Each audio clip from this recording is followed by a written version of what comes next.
Hello and welcome to 1 Week, 1 Year, a podcast where we watch and discuss a year of film history every week, starting from 1895, the dawn of cinema. This week is 1920. I'm one of your hosts, Chris Ellie. I'm a film projectionist, and joining me as always is... I'm Glenn Covell, the other host, and I'm a filmmaker.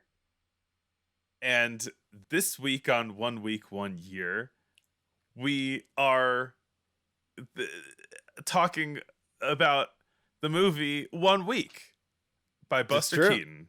Yeah. We've been anticipating this movie specifically because of the title. For the entire time. Yeah.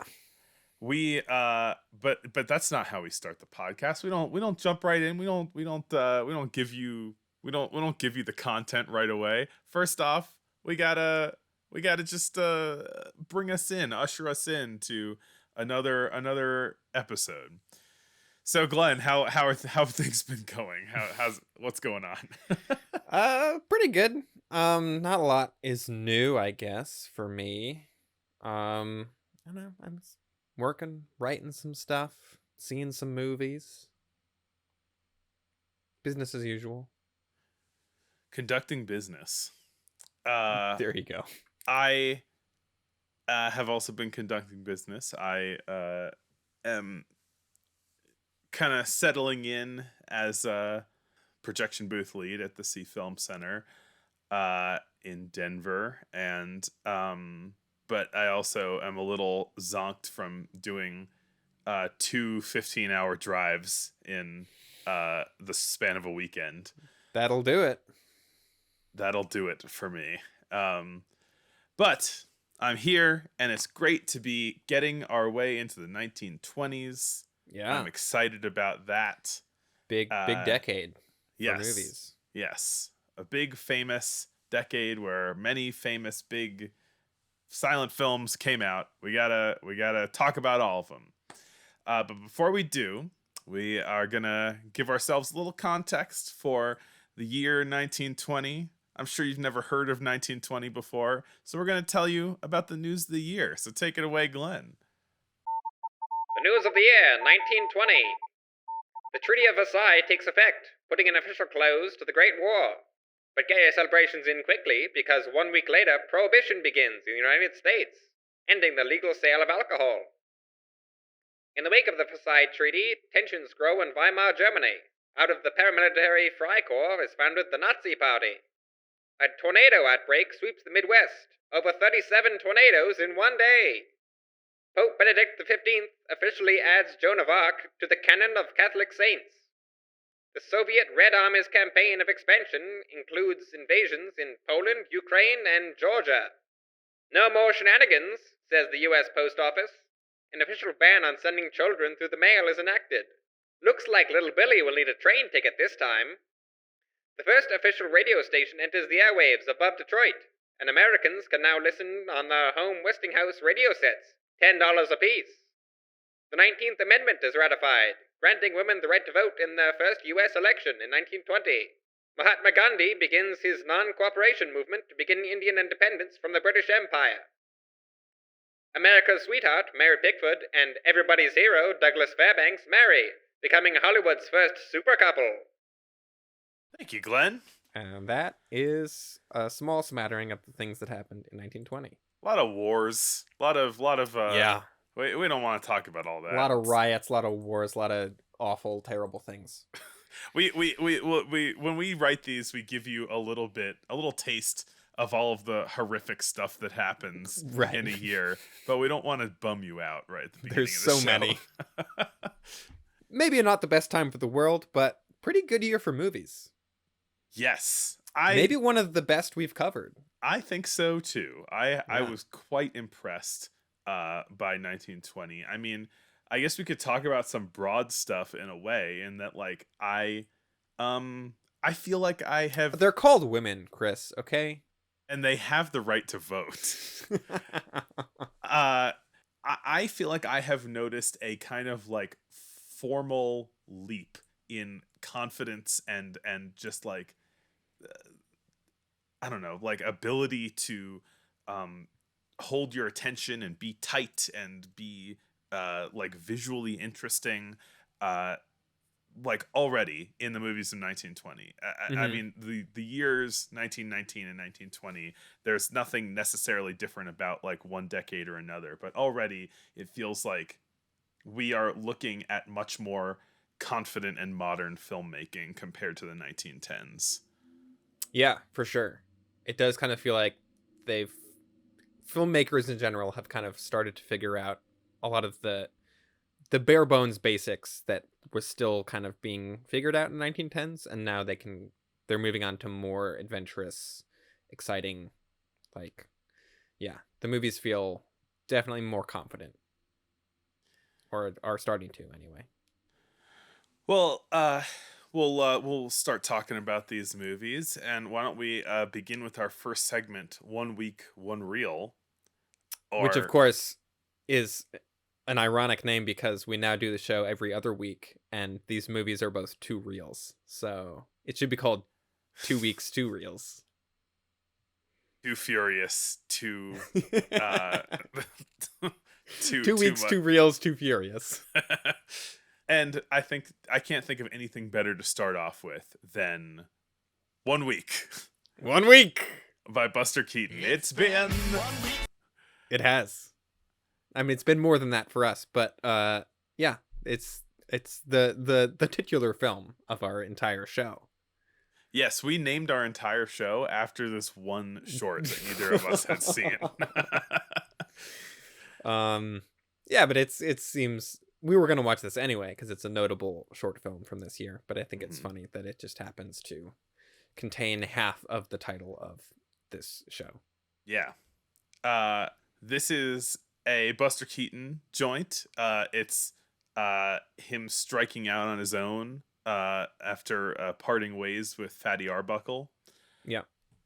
He this is a lot of fun, I think. It's the basic idea is that he has just gotten married to a lass, and he is gifted a plot of land and a IKEA style build your own home in a kit. And there is a jealous guy at the wedding who got passed over for Buster, and so he reorders. He takes a little piece of he takes a paintbrush and he reorders all of the boxes so that instead of building the house properly, they build a wacky house where Whoa. things are lopsided and falling in strange ways and sagging and exploding. And there is a lot of construction based humor in this, and there is a lot of just zany house based humor in this. Yeah, What zany house humor. yeah, like what jokes can you wring out of what jokes can you wring out of a strange house? Yeah.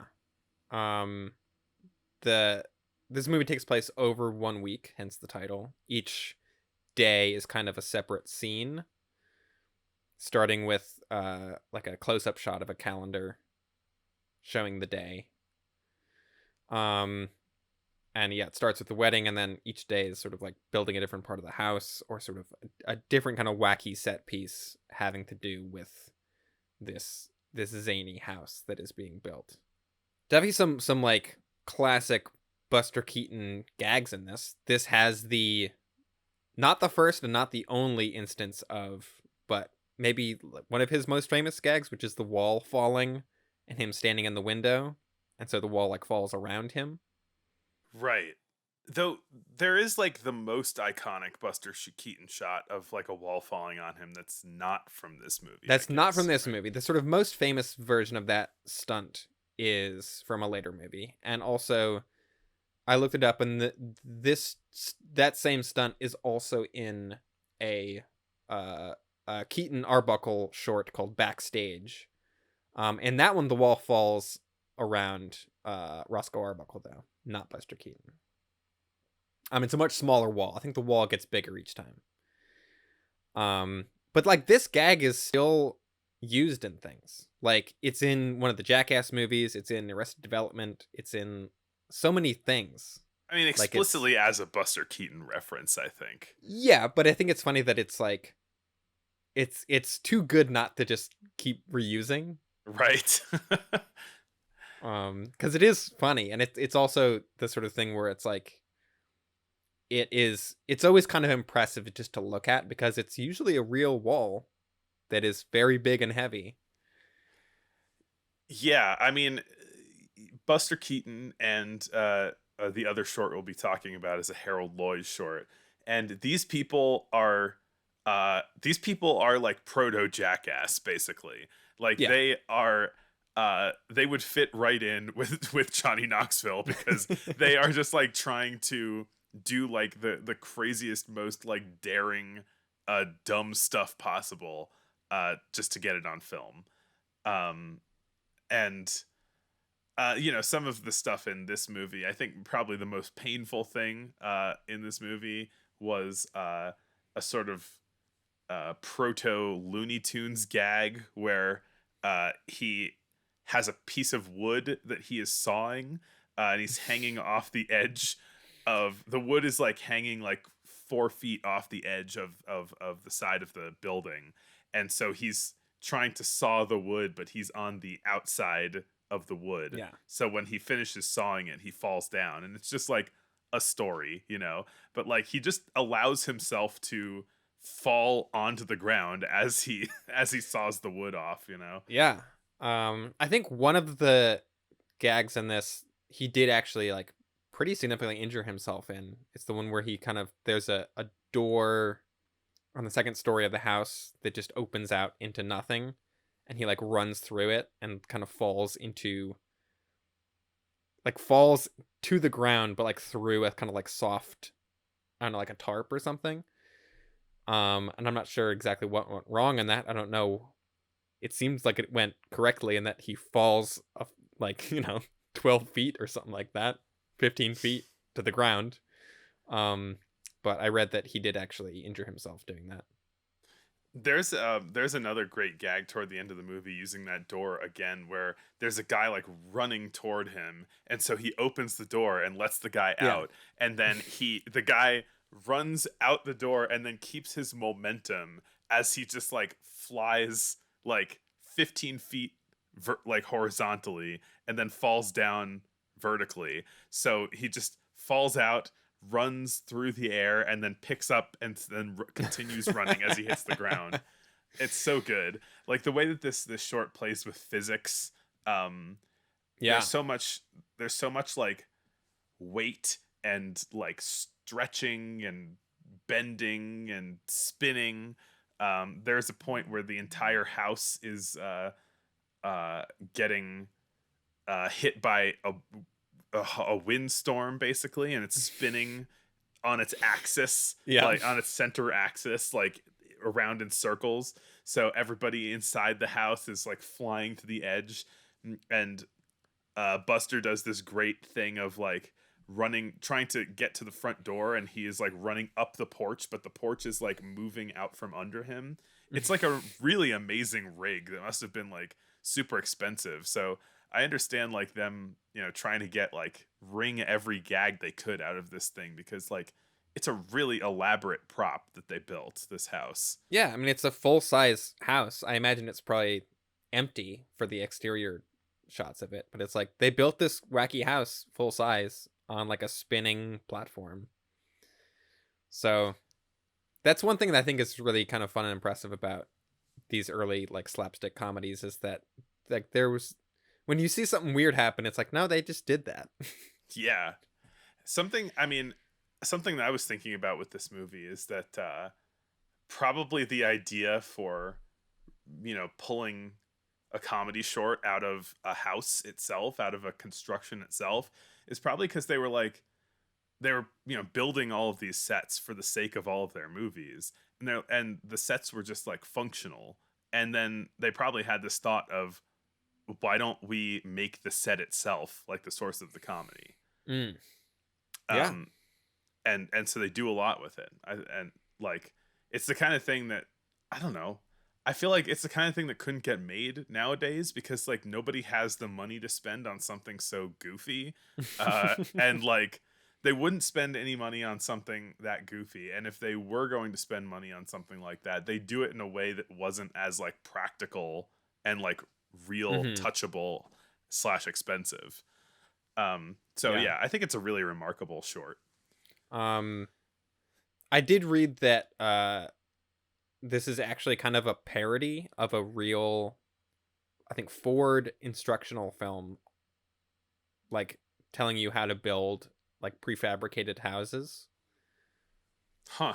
down to like that it starts with a wedding, and like it's like a pretty, I haven't found the original thing that it's supposed to be a parody of. That, I mean, it doesn't read as such at all now because like instructional films about building prefab houses aren't really a thing that I'm familiar with. On But YouTube maybe. um but I thought that was kind of interesting that it's like this was apparently like a pretty like direct parody of a an actual thing. It's like I heard some people talking about Steamboat Willie Mhm. and how it's like, yeah, it's this a lot of people don't realize this, but it's a parody of this really obscure Buster Keaton movie called Steamboat Bill Jr., which like I had never kind of made the connection that Steamboat Willie was like a reference slash parody of Buster Keaton. Mm. But calling Steamboat Bill Jr. One of the more famous silent Yeah. films, Yeah. like obscure, is kind of ridiculous. Well, I mean, I guess in the grand pantheon of movies, I guess it's more obscure than some other things, but yeah, it's like one of Buster Keaton's more famous movies. So just goes to show people don't know the silent era as well, you know? And that's what we're here to fix. Exactly. Um this movie ends on an absolute showstopper joke slash stunt of a train destroys the house. Which Oh. again is like, nope, they just built a house and put it in front of a train and had a train drive through it. And it looks insane because it's just a real thing that they filmed. The lead up to that gag is so funny though, because they're expecting the train to like the house, they're driving it from one lot to another. They're pulling it on a car. Right. And it gets stuck on the train tracks, and they are expecting it. They're like, oh god, the train's coming, it's gonna smash through the And house. you can see the train coming in the background. Yeah. And then the train turns out to be on a different track behind the house, and it passes it by, and everyone's like, "Oh, good, it's fine, we're safe." And then a different train going the other direction comes by and destroys the house completely. It's so good. It's such a good subversion. I Yeah. laughed real hard at that. Yeah, just such a good joke. It's timed perfectly. Yeah, it's good movie. There's a kind of a scene that stuck out to me in this. There's a very kind of cheeky scene with Sybil Seeley, who plays, she's credited as the bride. Uma And Thurman. yeah, where she's in the tub bathing, and she kind of reaches out to get a bar of soap that's on the floor, and it's like, oh, are we gonna see some naughty bits? And then a hand reaches out and like From covers behind the camera. yeah, like covers the camera, and then like goes away, and she's back in the tub. Which is a very meta joke. Yeah, but have you seen Sherlock Jr.? Not all the way through. So like I wonder if this is like this kind of meta humor, this meta level filmmaking humor is something that Buster Keaton does, because there's a scene in Steamboat or in Sherlock Jr. where they're going to see a movie, and there are all of these gags related to like him being able to like walk in and out of the movie screen that is depicted on the screen. And this kind of reminded me of that, like this, like it's reminding you that you're watching a movie for a second, as it like the cameraman just like covers the camera for a second while like, she's no, naked, and no no nudity here. And then she like acknowledges the camera too. She's like, thanks. Yeah. Yeah, Buster Keaton truly was the original Deadpool. But yeah, good film. I enjoyed it. Yeah, me too. Um, we there's another movie that we'll talk about next week that we thought came out this year, and we realized after we watched it that it didn't. So we scrambled to put another film in, and I think we were both pretty happy with this other one that we found, which is Yeah. the Harold Lloyd picture High and Dizzy. Great. Loved it. So much fun. Both of these are very like wacky, silly comedies. I really liked One Week, but I think High and Dizzy I liked a little bit more, because High and Dizzy is like, I was really kind of blown away by how much I liked this one. Yeah, uh the basic idea is, for some reason, it's kind of incidental that Harold Lloyd is playing a doctor. They get like a couple doctor gags in for like 5 minutes out of the 35-minute film. Yeah. uh and and then it quickly becomes irrelevant that he's a doctor, because the main thing is that he's drunk. Right. So uh he encounters a colleague who is brewing some of his, or distilling some of his own liquor. Some And hooch. he's making some hooch in his office, Yeah. which is a very timely reference to the prohibition that had happened. Yeah, it's like right away, like presumably like months after this law was enacted, they're making a goofy comedy about it, and how people About like illegal drinking. right, but I mean how people like immediately just started making their own liquor like at home. Yeah, it's super interesting to see that depicted. Like, I had kind of thought that during Prohibition, all of this like speakeasy style stuff was like so much more hush hush and like clandestine than something like a mainstream movie star like making something about. You Mhm. know, truly the Pineapple Express of its day. How many more of these jokes can we make? They get drunk, and I guess the hooch is starting to like explode. It's boiling over, and so they've got to drink it all really fast, and they get just extremely wasted. They walk out of the doctor's office and start kind of stumbling around the city, getting into hijinks related to being drunk, including Hijinks trying to ensue. including trying to act normal around a cop. Yeah. There, especially by Charlie Chaplin, I feel like there has been a good amount of physical comedy of people being drunk in these movies. But I think that they have some new gags with this. They approach it in a unique way. Yeah. Also, just like so much of the physical comedy in this is like just perfect to me. It's like it's so precise. Like the timing of it and like everyone's kind of movements. I was definitely reminded of how Jackie Chan has talked about how like influenced he was by silent comedy, and I think Harold Lloyd specifically. And I think you can really see that in sort of like, especially in like the Drunken Master movies and things like that, where his movements are super loose, but you can tell how precise they are, because it's like the jokes and like comedy of it is so like perfectly dialed in. Like, I don't know, there's just a bit where he like jumps up onto a counter and then is like proud of it and falls off, and it's like very simple things, but are just like so well done. It's really funny. It's always kind of difficult to describe these slapstick movies on right, because because they're so visual. Yeah. There's a really cool like double exposure shot to show someone's drunk eyesight of like double vision, and it's just a shot of like Harold Lloyd walking down a hallway, but it's like it's just the same shot twice, but like slightly offset, so it's like ugh.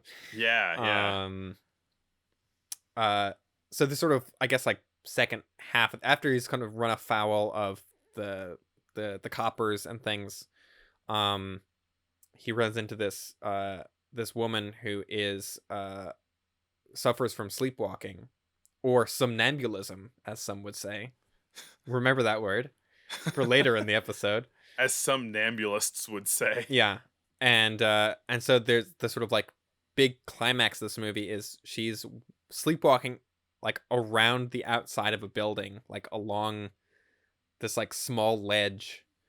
Like 10 stories up or something.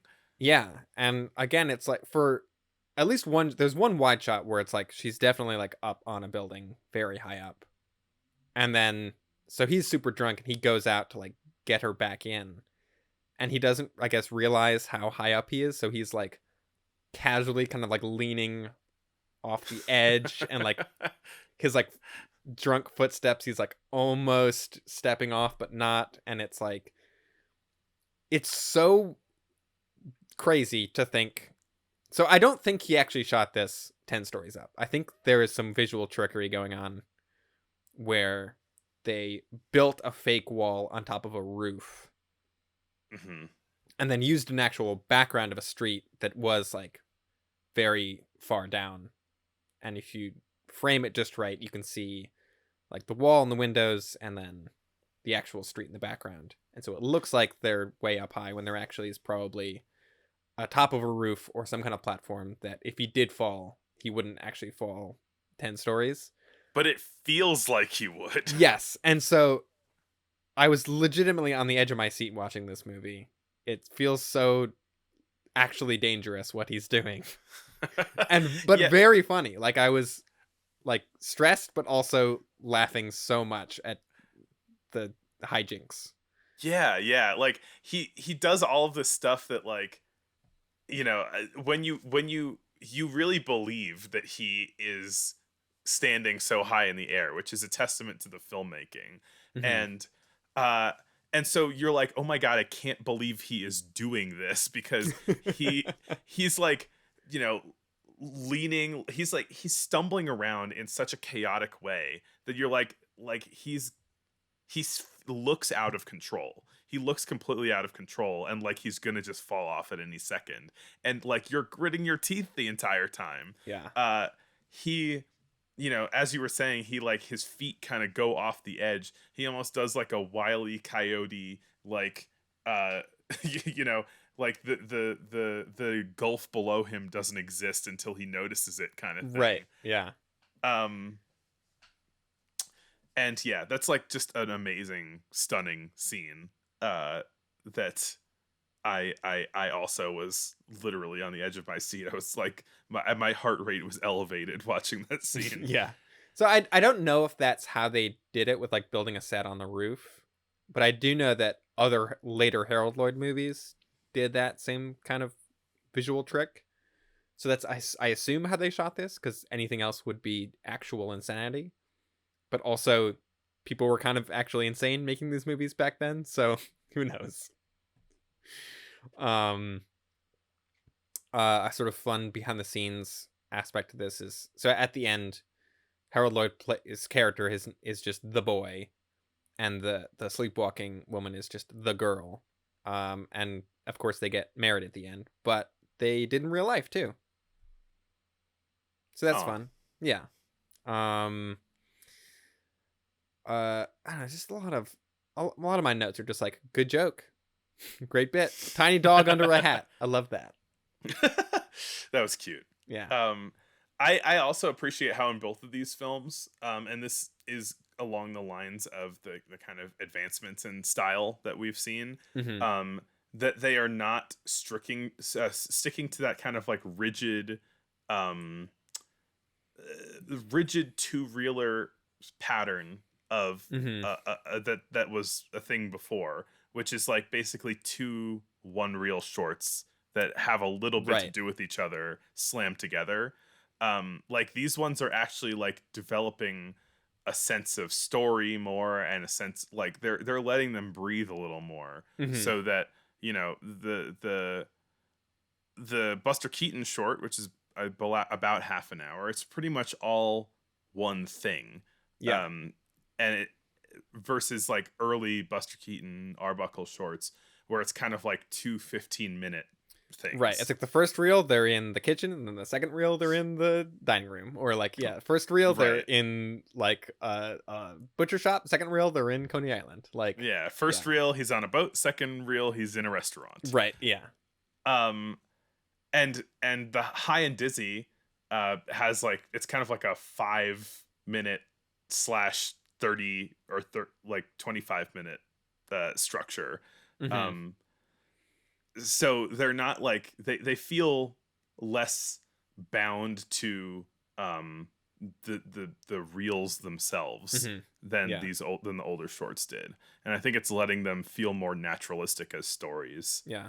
They still, I guess, kind of have a bit of that structure of like High and Dizzy is like, all right, start in the doctor's office. Bunch of doctor's office jokes. All right, gonna move into a different location. A bunch of jokes here. Like Yeah. it still has that thing of like, we're gonna move to a new location and we're gonna wring every joke we can out of this place, and then we're gonna move to a different place. True. Although it reminds me, I've been showing my partner for the first time some classic episodes of The Simpsons, and she was remarking on how like the way that the thing that the episode is mainly about is like in a lot of classic episodes is completely like not like there's no way that you could guess what it is based Yeah. on like the way that the Yeah. Simpsons episode starts, which is a really fun thing that the Simpsons does, I think, but it does feel kind of similar in a way. Yeah. And I'm sure like as we keep watching these, we'll notice even more like, I don't know, I'm always very much struck by like, I've seen some silent comedy shorts, but like I'm so much more used to seeing like Looney Tunes or The Simpsons or like newer things that I've been exposed to more, and I'm consistently struck with like how much of them are clearly kind of taking from like these kind of classic slapstick silent films. Mm-hmm. Well, that I think wraps it up for our little two reel our little two reel short. Indeed. And now it's time to move on to our feature presentation. And now we're pleased to bring you our feature presentation. Should we start with talking more about somnambulism? That's a good link. Let's do it. We're going to talk about probably the most famous movie from 1920. The Big Dazzy, as it were. Good Lord. And, and including one that fans of Portlandia will be familiar with. There you go. Which is The Cabinet of Dr. Caligari. Maybe one of the most famous just silent movies. Yeah. Period. Yeah. Yeah. I don't really know how to gauge that, but like if you were to rank silent movies in terms of famousness, probably the top three would be Caligari, Metropolis, and Trip to the Moon. Maybe, yeah. Yeah. But yeah, this was directed by Robert Weine, I think is how you say his name. And I mean, yeah, it makes sense that this movie is super famous and like influential because it is pretty good. It's visually one of the most striking movies ever made. Yeah. For sure. Yeah. They take this kind of it almost feels like a descendant of Ernst Lubitsch's The Doll, with its kind of painterly or I don't know, theatrical backgrounds that are not super literal and just drives that all the way to just say like what is the like zaniest, strangest, most Gilliam-esque spaces that we can create by painting backgrounds onto like behind our actors. Yeah. I mean this movie is like the definitive example of German Expressionism in film. Mm-hmm. German Expressionism being also like a movement in just fine art in general. Like it was a big painting thing kind of leading up to this. But yeah, whenever people talk about German Expressionism, they talk about this movie because it is like maybe the most, I don't know, I haven't seen every German movie that like has expressionist sets, but this is the one that like really takes it really far, and it does a great job with it. Yeah. You watch this movie and then you go like, I can see Tim Burton stole this shot. I can see that this is a Nightmare Before Christmas. This is where Tim Burton got his entire deal from, huh? It's even got like, so the main one of the main characters, the somnambulist, he just looks like he should be in The Cure, Yeah, or the Smiths. he's a goth boy. Yeah, Yeah. he's a skinny goth boy. Yeah. Yeah, it's like I did think of The Doll, how theatrical that movie is, and like Student of Prague had a little bit of kind of expressionist stuff going on in it, but neither of those go quite as hard as this does. As far as I know, no other movie goes as hard as this movie. Yeah, I mean certainly not until like you get into like, you know, green screen digital backlot stuff where it's like people could kind of throw anything out onto the screen that they wanted to. But in terms of like building weird sets that look like you're actively hallucinating them while you're watching it. Yeah. Yeah. Kind of Van Gogh-esque. A lot of them also like look 2D. They look like they should be like a painting that is behind the characters, but then they're actually like three-dimensional spaces that that are just shaped really weird, and the characters can walk through them, which really adds like a sense of place to the world. And it isn't just like for the sake of being weird. Like this movie is about like losing touch with reality and like not really, and like unreliable narration and like flashbacks, and like the wacky sets really do have a very strong kind of narrative purpose in this, which I like.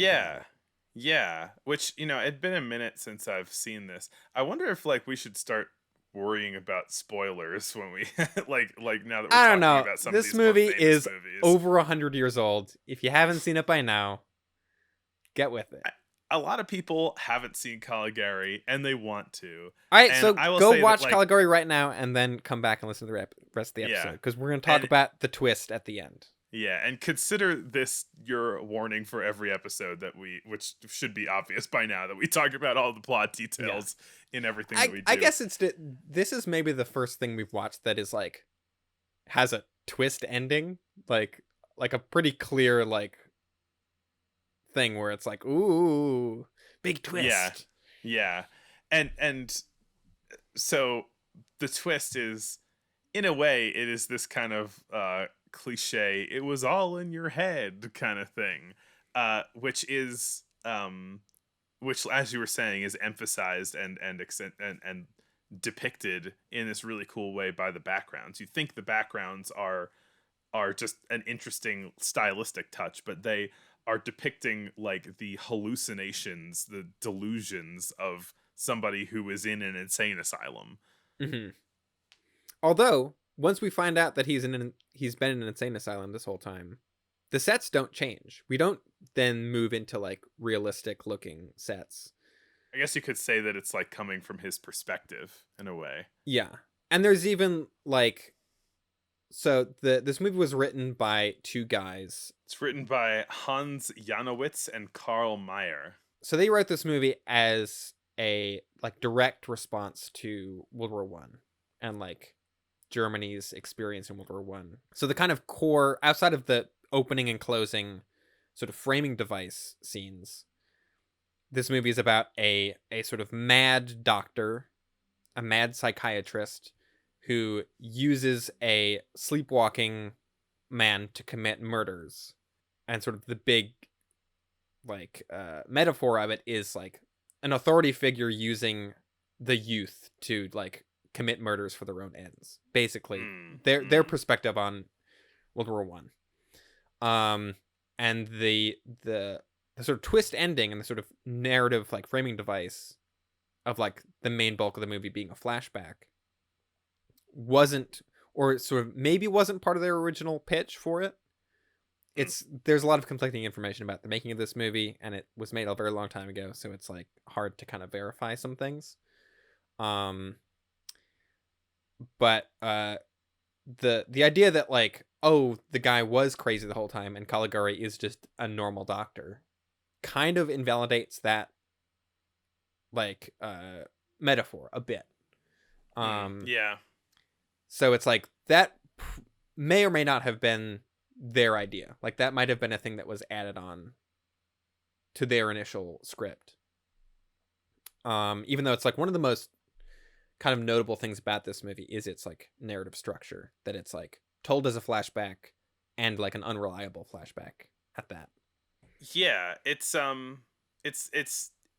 it starts off with this framing narrative, which in almost this Gumpian sense, there are two guys sitting on a bench, and then True, one, true.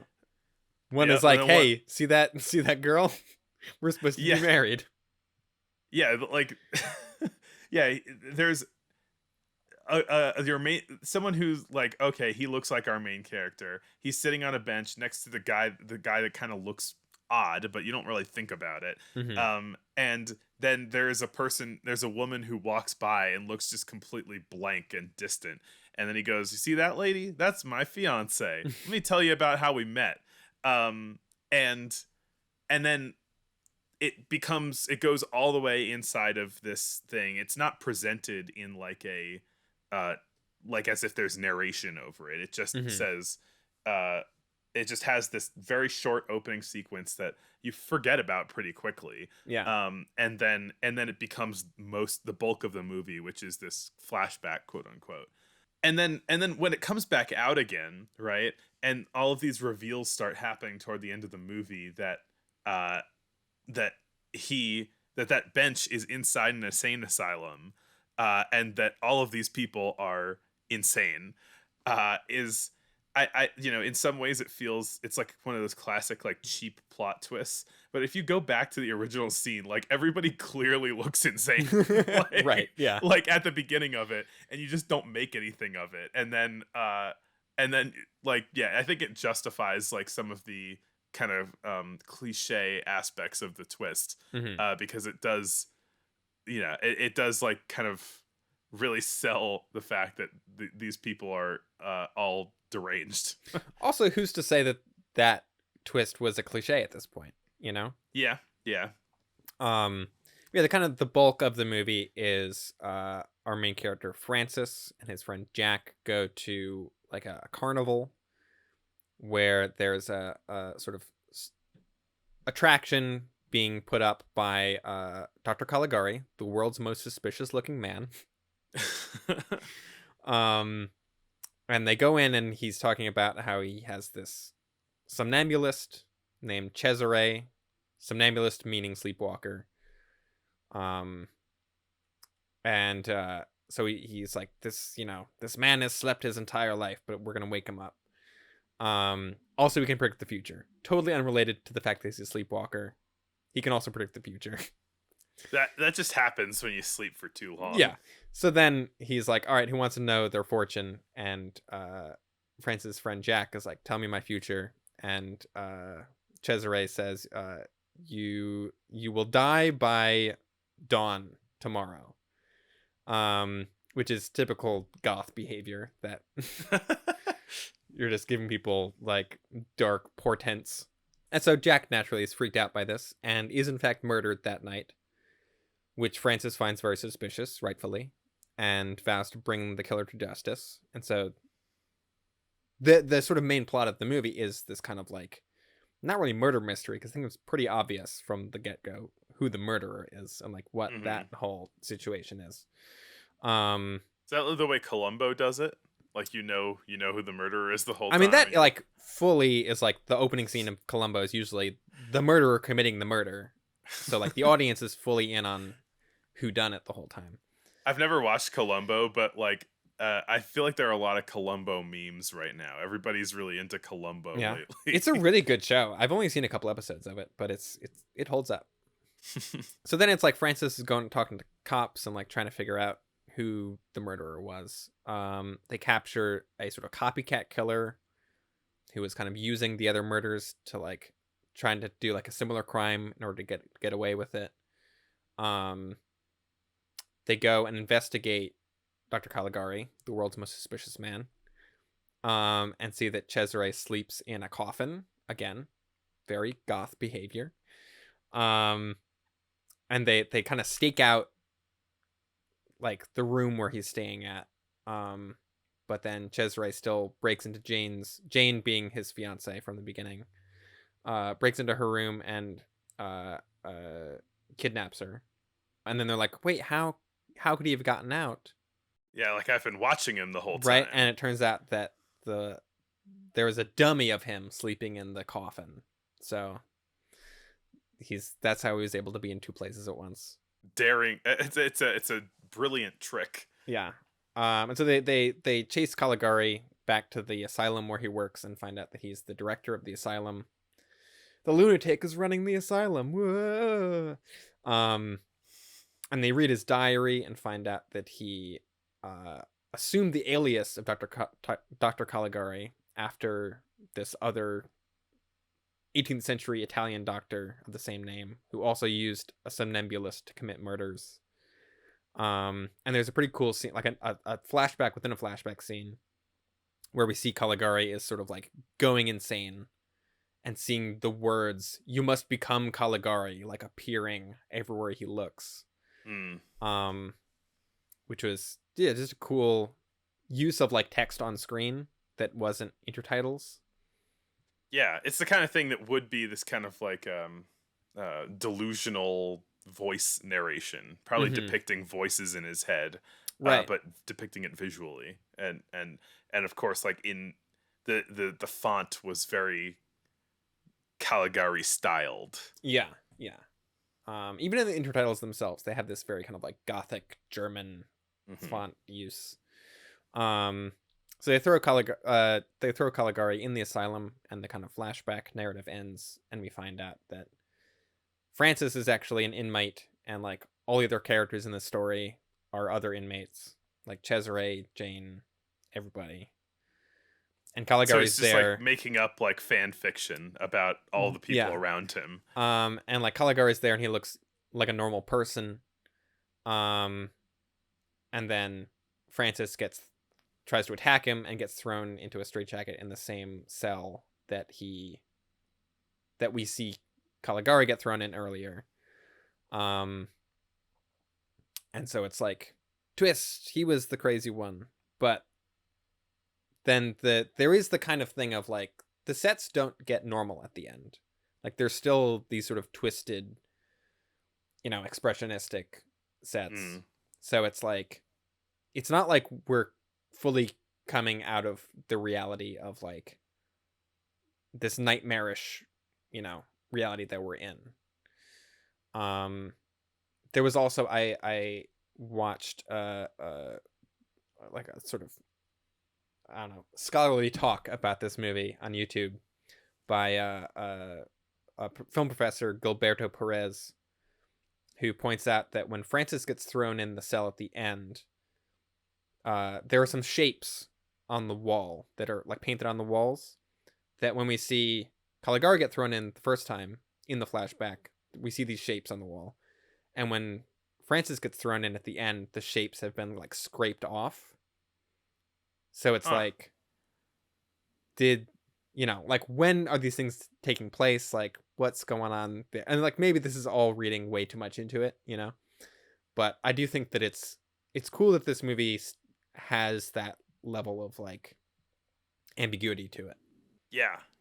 It plays with so many so many ideas of like what is real, what isn't real, like what can you believe from what people say, that those kind of classic I don't know, classic mental health related theming ideas. Yeah, I think the writers Meyer and Janowitz talked about how like they felt following World War I there was just this sense of like insanity, that like humanity had gone insane from their experience of like living through that.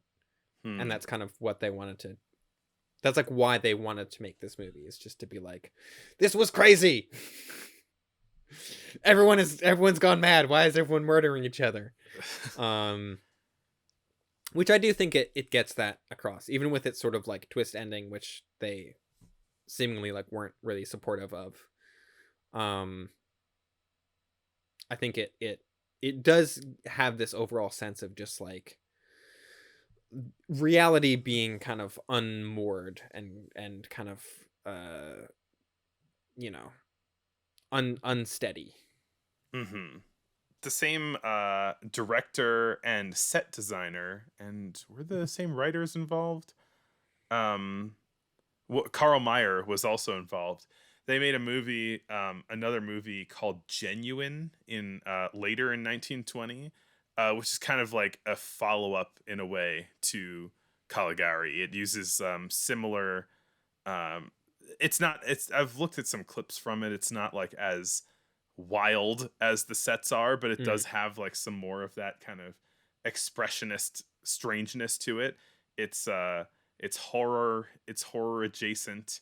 One of the alternate titles is Genuine: A Tale of a Vampire. Oh, But like vampire it's in the 1910s kind of sense. yeah, Yeah. a vamp. So uh, it's about a sexy lady, but I don't know too much about it, but it does seem like an interesting related piece Yeah. to Caligari.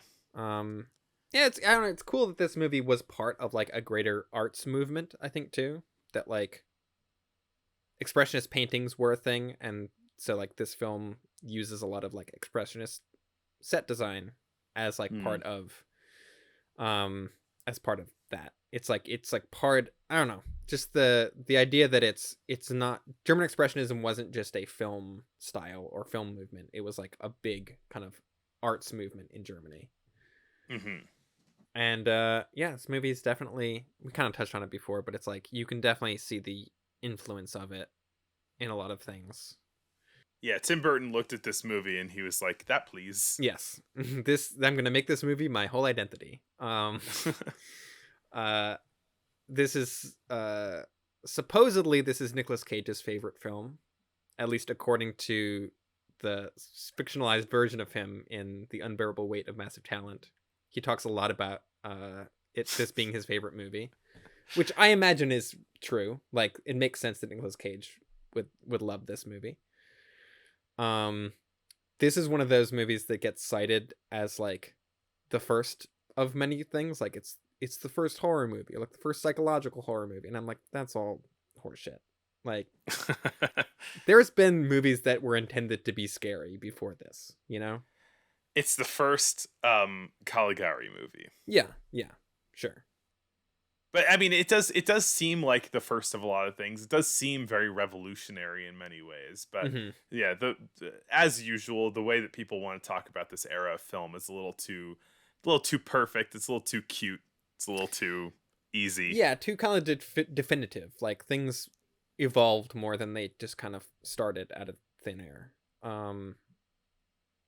But I think this movie is definitely like one of the most influential movies from this time period. Like, Mm-hmm. you can really see how it just how people watch this and we're like, oh wow, there's a lot more that we can do with this medium that maybe we haven't been taking advantage of. Yeah, and Conrad Veidt, who played Cesare, the somnambulist, and Robert Vina, they worked together on another movie, probably Robert Vina's other famous movie called The Hands of Orlok, from 1924, and Conrad Veidt starred in that. And I think the next movie we'll talk about is a movie about Jewish folklore that is directed by a non-Jewish person, a Gentile, who when the Nazis came to power, stayed in Germany and continued making movies, which including like propaganda movies, which not a great look. Stuff. Not a great look. Maybe rethink that one, Chief. But Robert Vina was Jewish and fled Germany. Conrad Veidt was not Jewish, but he was completely anti-Nazi, which is so refreshing to hear. Like, to hear a non-Jewish person from the 1920s and 30s be like strongly anti-fascist is a breath of fresh air. Yeah. Conrad Veidt married a Jewish woman and left for England But when he had to like register his race like with the Nazis when that happened, he put himself down as a Jew even though he wasn't. So good going, Conrad Veidt. We Yeah. stand. There's definitely gonna be more movies with Conrad Veidt that we're gonna cover. So I'm intrigued to like read more about him and kind of figure out what his deal was. Because yeah, he's very good in this. He's very menacing, but he also has a lot of like soulfulness, I guess. Yeah. Like yeah. Cesare You can is see that he's tortured and sexy. right. Cesare is kind of feels like a kind of a classical like movie monster almost. Like he's scary, but he's also very human and yet Yeah. tortured and sympathetic. Which yeah, it feels you can see. I think I don't know if Boris Karloff saw this movie before he played the Frankenstein monster, but I feel like there's a bit of kind of lineage that you can see between those two performances for sure. I mean, a lot of like slow walking and you know, that kind of thing. Yeah. carrying women around. I think the main difference is that like Cesare is like he just seems completely out of control of himself. He is he's being hypnotized, he's being put under, and just being he seems like somebody who is appropriately sad for having been asleep until like through his mid-20s and but he, you know, he's just being somewhat of an automaton. I guess the last thing I would say about this movie is that if we were to make a remake these days, based solely on cheekbones, I would probably cast Timothy Chalamet as Cesare.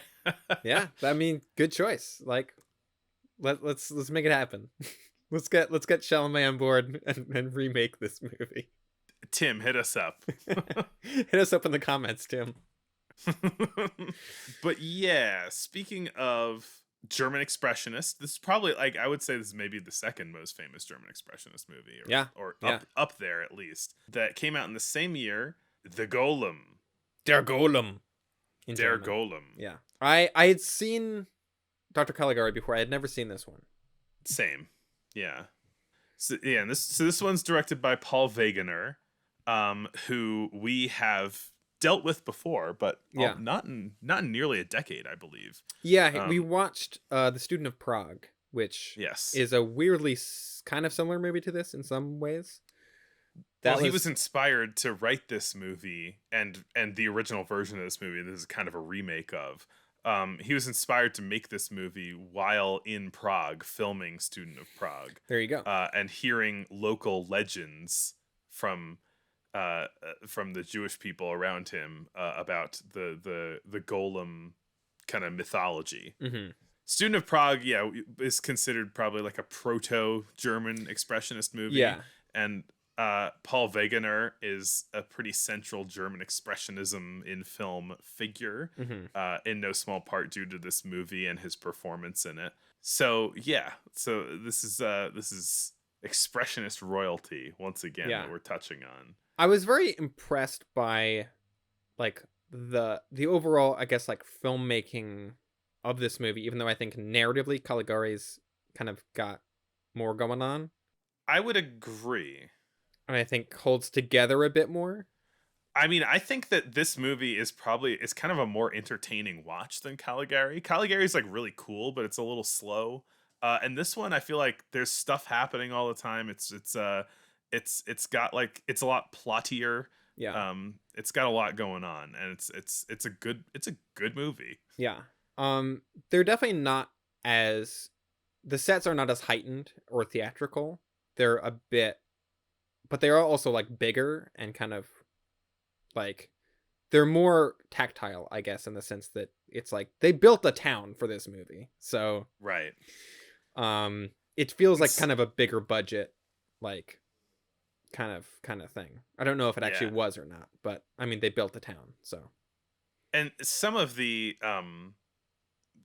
sets are still that kind of funky German expressionist look to them. It's not as heightened as Caligari, but it's still more heightened than if it were trying to be realistic. Right. Although this movie I feel like is more about trying to kind of create a heightened reality, like in The Doll, than it is about sort of trying to Mm. reflect the character's actual like inner mindset or like Yeah. mindscapes. Yeah, I mean, Um, it's based on like an old legend. It's kind of set in medieval times. It is, I mean, maybe in the same way as the doll, it's going for this like fairy tale kind of thing. yeah, yeah, It's like a parable. It's a post Frankenstein, proto Frankenstein parable in a way. right. Yeah, so this movie, the rough strokes of the story are that is that a phrase? Rough strokes? Sure. I don't know. Broad the strokes. the broad strokes of the story are that there's a ghetto in some kind of vague Middle Ages kind of time that is full of In Prague.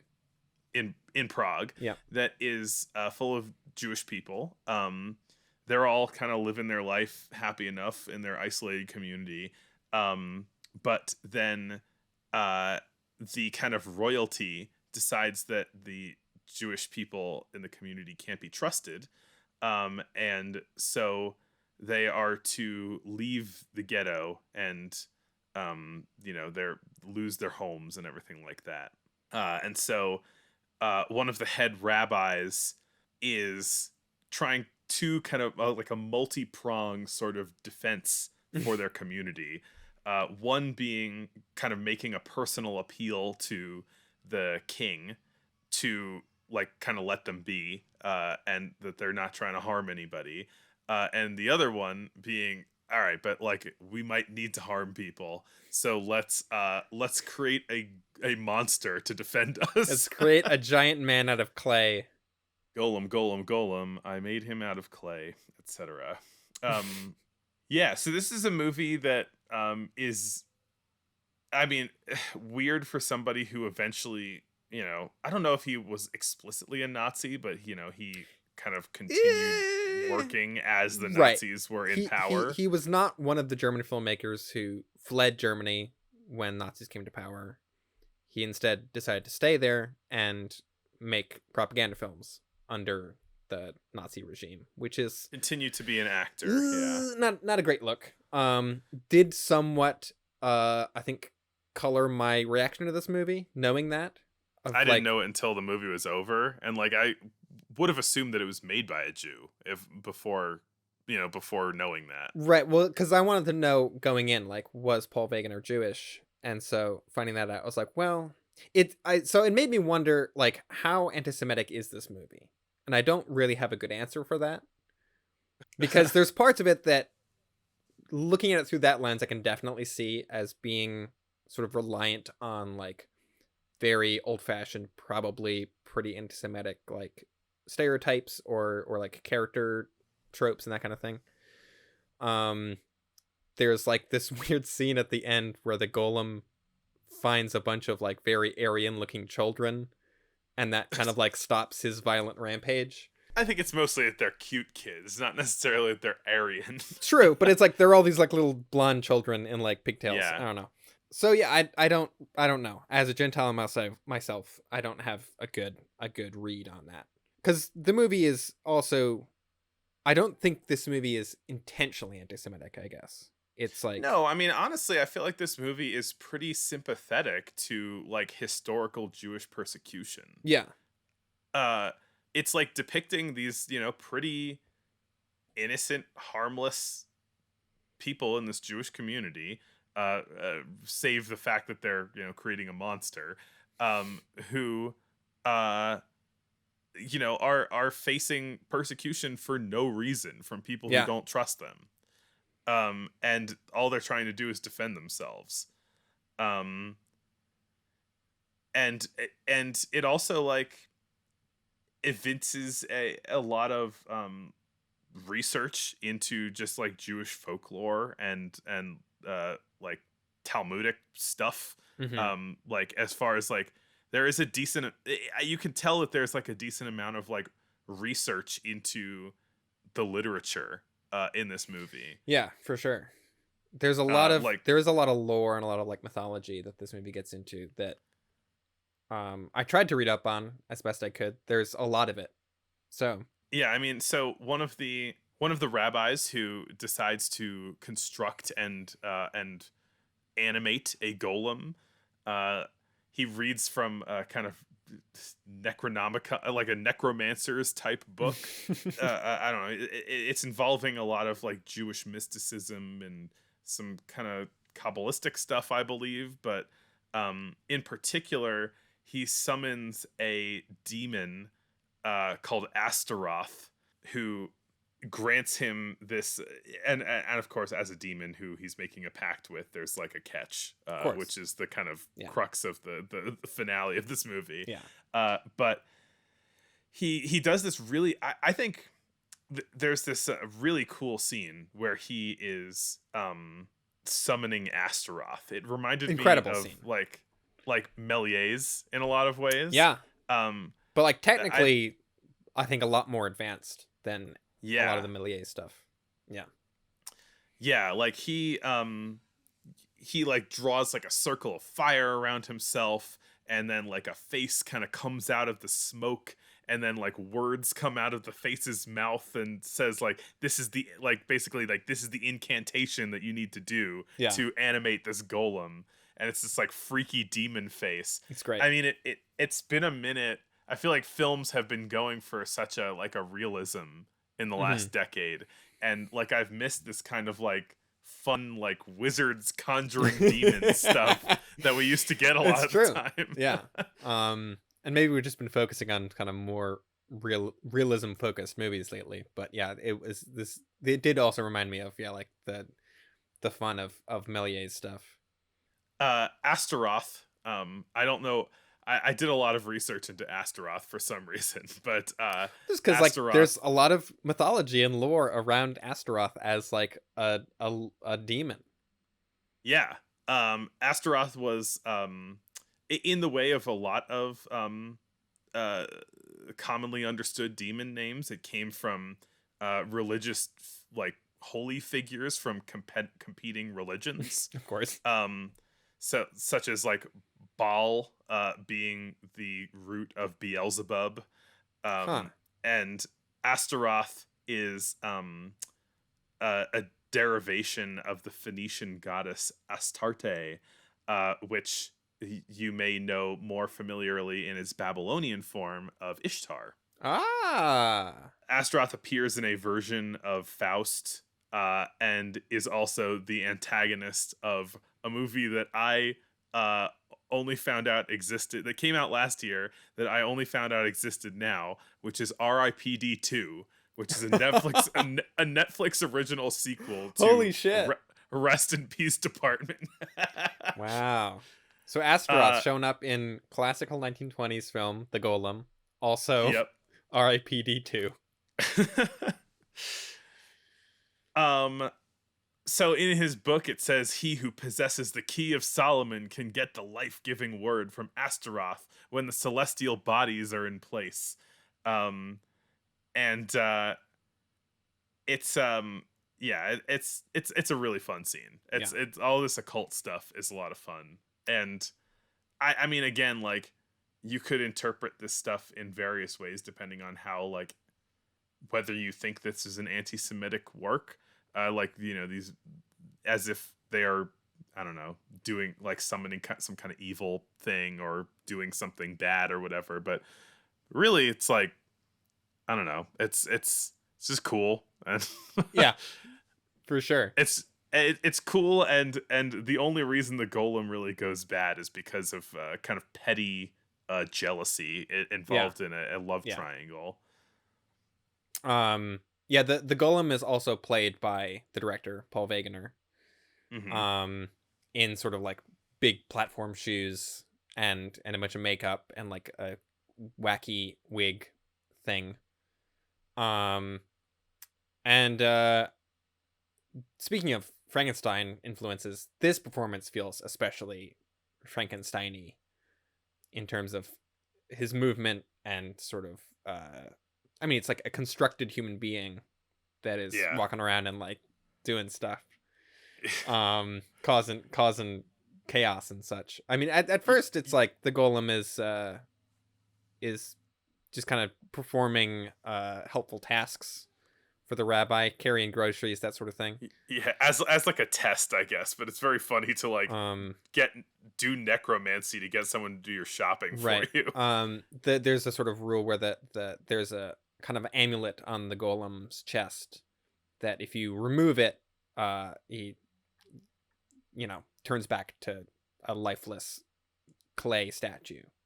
And he sort of tests that a couple times of like, take the amulet off, and he goes to sleep. And you put the amulet back in, and he wakes up, and he can do what you tell him to.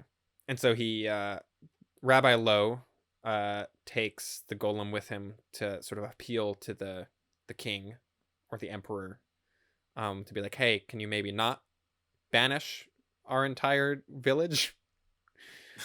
And he's like, show me a magic trick. Yeah. And so Rabbi Lowe creates a sort of magic light show, which is basically like a film. Like he is sort of like conjuring images out of the air. Yeah. To kind of show him the history of the Jewish people and give him like, hey, maybe not banish us. But he tells everyone, don't make any noise or laugh, or a calamity will happen. Don't laugh. This is the original Alamo Draft House. Yeah, exactly. You will be ejected from the theater without a refund if you laugh at my light show. And the audience sees a figure in Christian mythology that I was not really familiar with, the Wandering Jew, who supposedly in the mythology taunted Jesus on the cross and was cursed to wander the land. And everyone starts laughing. I'm not entirely sure why, but I guess they just find the plight amusing. And so a calamity happens and the roof caves in. But the golem sort of holds up part of the ceiling to save the rabbi and the king, who is then thankful for having his life saved from the roof caving in, and declares the Jewish community pardoned. Pardoned for what? He doesn't say.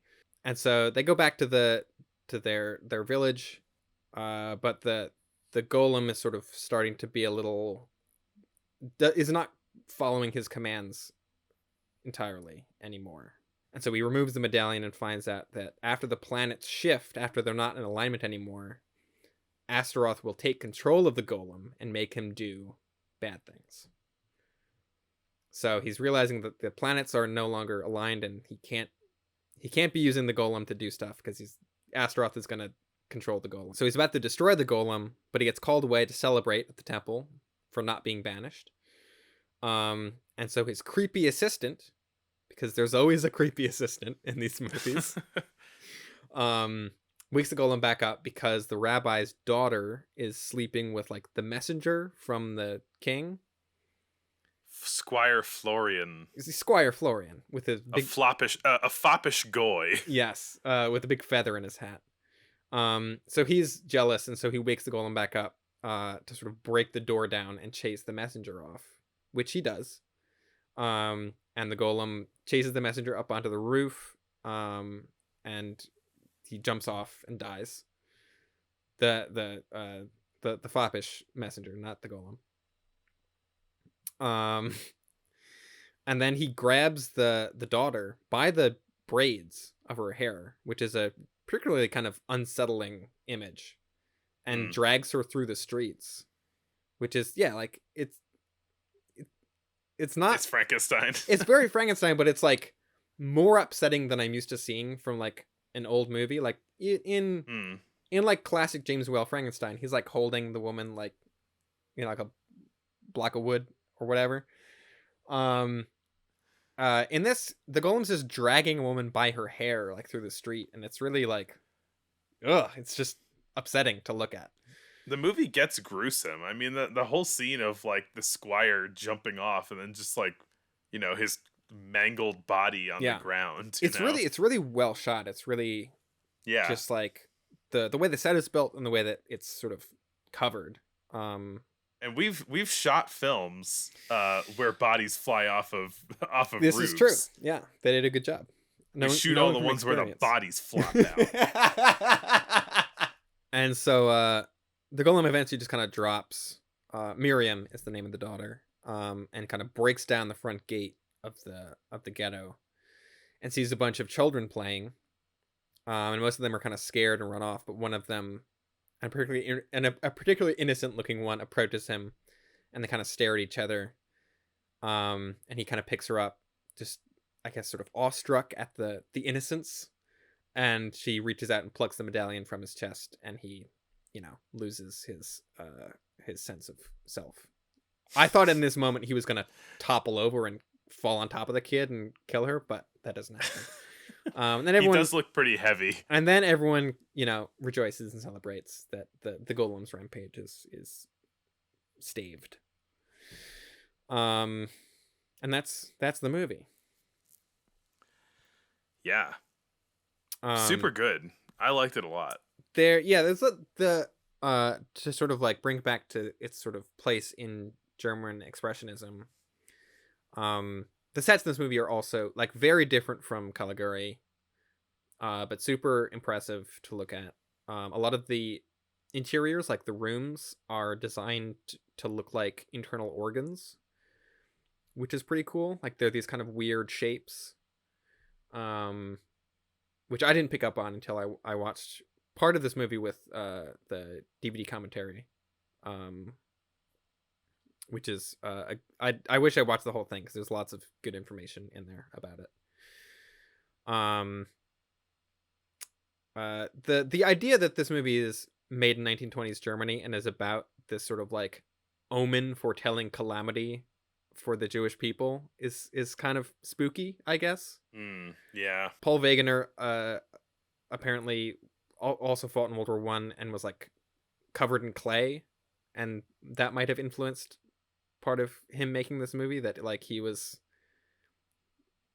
like saw himself as this like clay man doing violence. I'm kind of a clay guy. Yeah. He I mean, this is not the first time that he made this movie though. He heard about this legend in 1913, and then I think in 1916 and another year after that, he made no longer existing versions of the Golem story. But they weren't this exact story. They were different. He made 3 Golem movies, a Golem trilogy, as it were, and this is the only one that survives. But this is the like origin story one. I think the others are about the Golem doing other things, and this is about like how the Golem was created, as opposed to the others where it's just like the Golem's adventures. I don't know. I haven't seen them. They don't exist anymore. But yeah, and then this movie is also, like Caligari, is sort of inspired by World War One and like the violence and the horror experienced by the people who made it. Which is interesting that like, I don't know, I just like we watched a couple episodes ago, we watched the French film J'accuse, which was also a movie about like the horrors of World War One, but it's a very literal movie about like people go off to war and then they're haunted by it. Whereas this is sort of like taking the ideas and sort of externalizing them into these like fantastical monster movies. It's about like the societal spiritual toll of the war to end all wars. And also like the idea that of kind of like both these movies feel kind of anti-authority in a way of like that it's like a lot of violence is perpetuated by like people in power and who don't really like care about the plight of everyday people.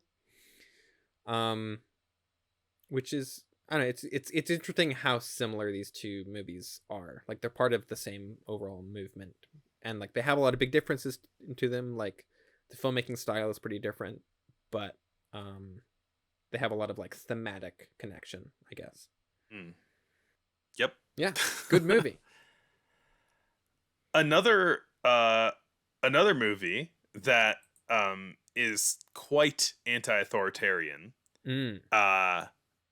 is the first movie that we've seen for our show by one Douglas Fairbanks, which is also the first movie with a title of a character you may be familiar with, The Mark of Zorro. Zorro.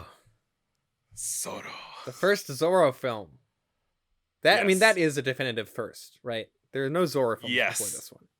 The original Zorro story was published serialized in a magazine, and that came out in 1919. Yeah. So this is an adaptation that came out pretty soon afterward, and this movie is so fun. Super fun. This is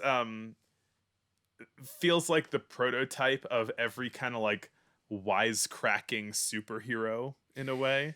Yeah. Um I mean, it's based on like a pulp story, so it has that kind of like pulp, pulp hero thing going on.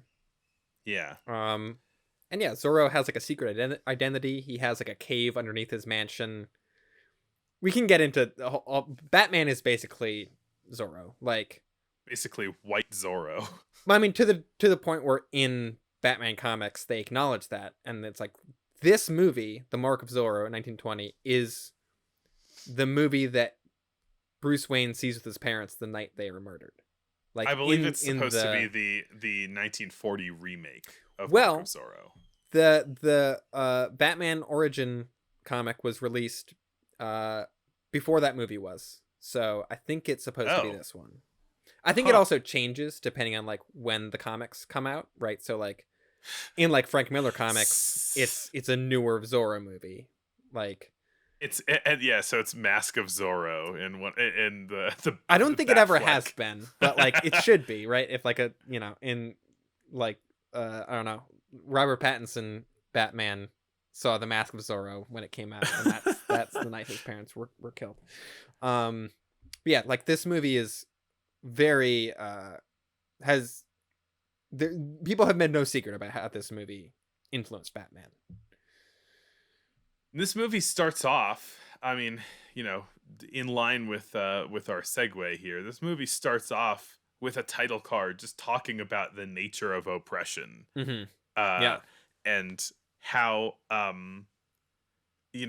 how in this time in this is set in I don't remember exactly. It's like some number of years earlier. 1800s, like early to mid 1800s, I want to say. 1800s, like California, Mexico, proto America, etc. It's very much a Western in a lot of ways. But yeah, so it's talking about the way that kind of wealthy land-owning politicians and plutocrats will like oppress, in particular, like the poor, and the indigenous people, and how they flaunt the church for their own selfish ends. And Zorro is the man who fights to defend all of these things against the powers that be. Zorro fought for the people. It's the opening of the movie is really cool too. Like I really enjoy the way this movie opens, because it's like a guy in a bar with a very conspicuous Z-shaped scar on his face. And like talking about like how he got this scar, So you want to know how I got these scars. But he so like this idea of like Zorro is like as this like specter of somebody who's maiming bad dudes is hanging over this entire scene. You're like, who is Zorro? Where is Zorro? What does he look like? Yeah. It does a great job like before we ever see him, like building up the character of Zorro, of like this mythic figure kind of. And then Zorro does show up and there's a cool fight. Yeah, more or less. I mean, he's talking about like how he's like, yeah, I was just like, harming an indigenous person for no reason, and then this guy carved a Z in my face with his sword. So they start kind of tempting the fates, because Zorro's got a bit of a spidey sense and knows when somebody's beating up on a Native American, and so he swings in to defend them at any time it happens. The guy who is scarred he's associated with this sergeant who is like working for the mayor, or like the governor, the kind of corrupt governor. Yeah, so it's this like corrupt police force working for a corrupt governor, who are people who are just like vindictive, violent, like awful people. Which, you know, I think that a lot of, I don't know, anti-authoritarian or like commentary on police in silent films up till now, it's been a lot of the like bumbling cop variety, but Hmm. not like this kind of familiarly evil cop variety. Right. Yeah. Um. Yeah. This movie feels very kind of Robin Hood esque, also, Yeah. which Hmm. makes sense. Like, Douglas Fairbanks would later make a Robin Hood movie, I think in 21 or 22.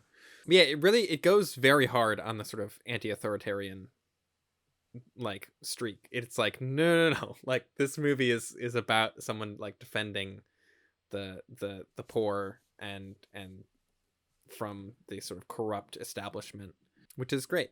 Great story. It's always compelling. This is the first United Artists release after it was founded. And it's co-written and produced by Douglas Fairbanks, who plays Zorro, or Senor Zorro, as he's often referred to in this one. And also his alter ego, Don Diego Vega. Indeed. Yeah, this movie has the kind of classic. He's got a secret identity as Diego Vega, who's this sort of like wealthy oaf, uh, who is sort of trying to hide the fact that he's actually this, swashbuckling outlaw guy. He's got a secret lair under his manor. He has like a calling card. Um, He's got like an Alfred type guy. yeah.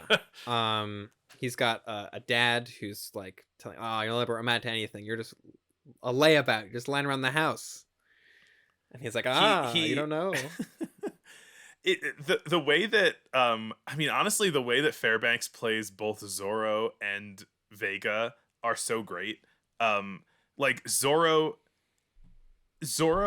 when he's Zorro, you're having like it's infectiously fun. Like I was grinning ear to ear the Yeah. entire time that Zorro was like taunting these guys, and like he's doing all these amazing acrobatic tricks and Parkour. like he's doing all this.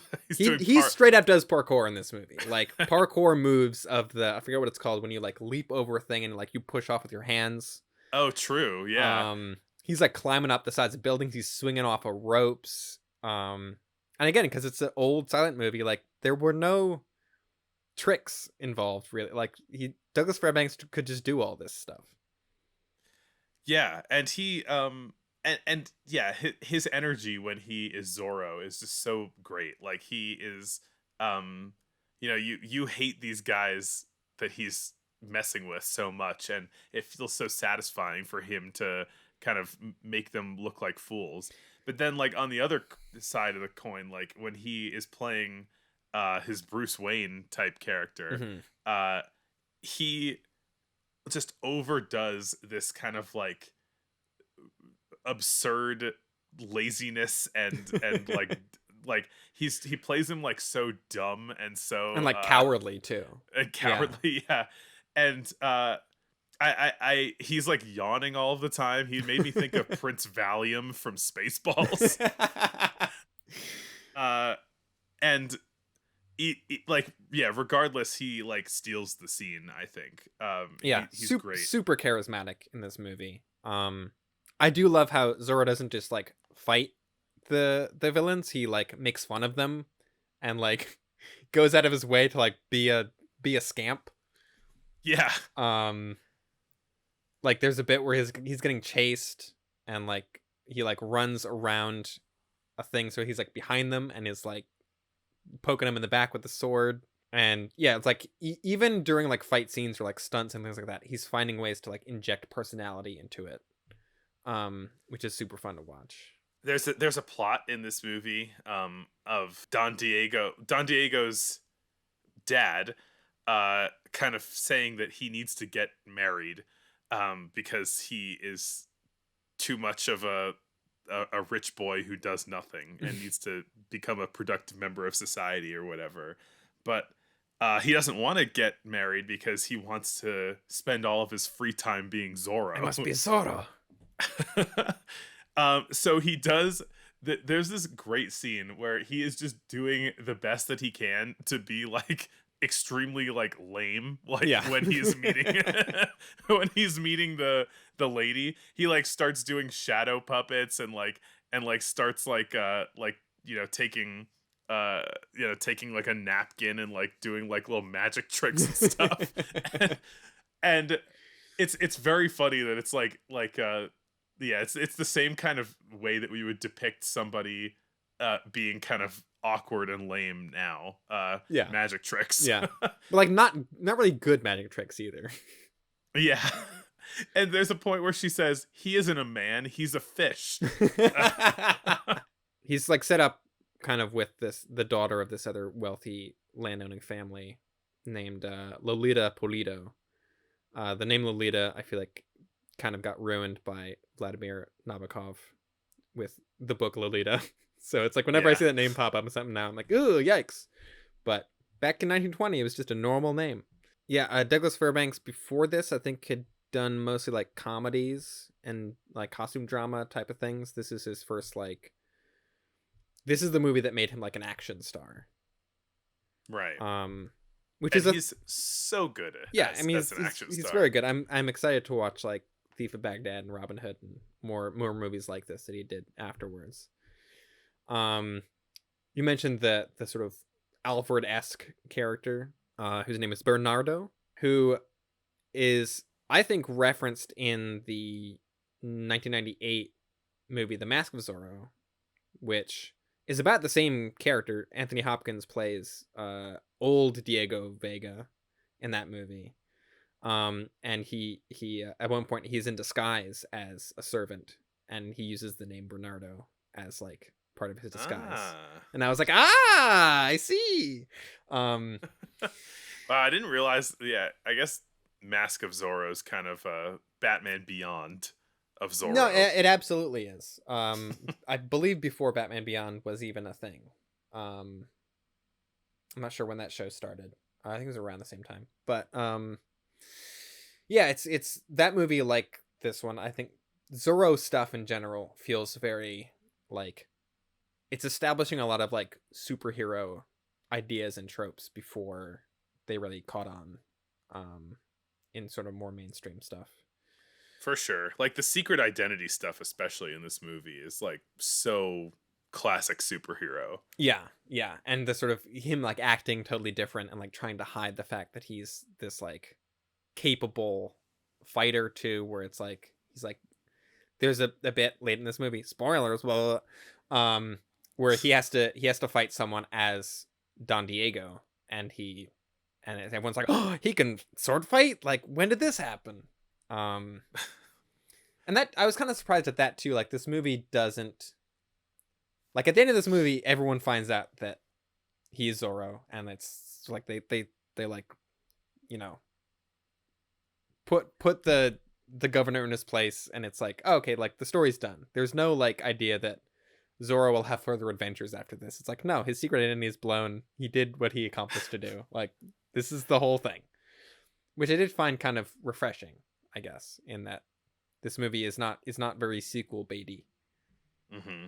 No ZCU. Yeah, even though they did make a sequel to it called Don Q, Son of Zorro, also played by Douglas Fairbanks. And this movie was super popular too. It was one of the most popular movies of the year, if not the. And the original Zorro story was not called The Mark of Zorro, but when it was republished this year or next year, it was republished as with the title of the movie. Right. Now a major motion picture. And a sticker on it. Yeah, the original like pulp magazine story was The Curse of Capistrano. The Castle of Cagliostro. I mean, sounds similar. Who knows? Yeah, great fun. Very sort of like light adventure stuff.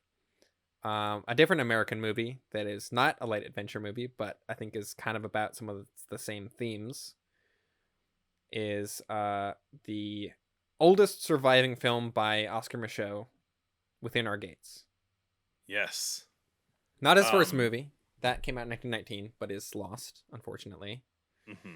So if we're going to talk about Oscar Micheaux, we have to start with this one. Oscar Micheaux being the first African-American film director, which, as far as I can tell, is like a pretty definitive actual first. Like, or at least like feature film director. There were shorts, I think. but I think even those shorts were mostly directed by white people. Right. I mean, it's hard to verify any of this stuff. Yeah. But generally, by any historian, he is considered the first black filmmaker. Yeah.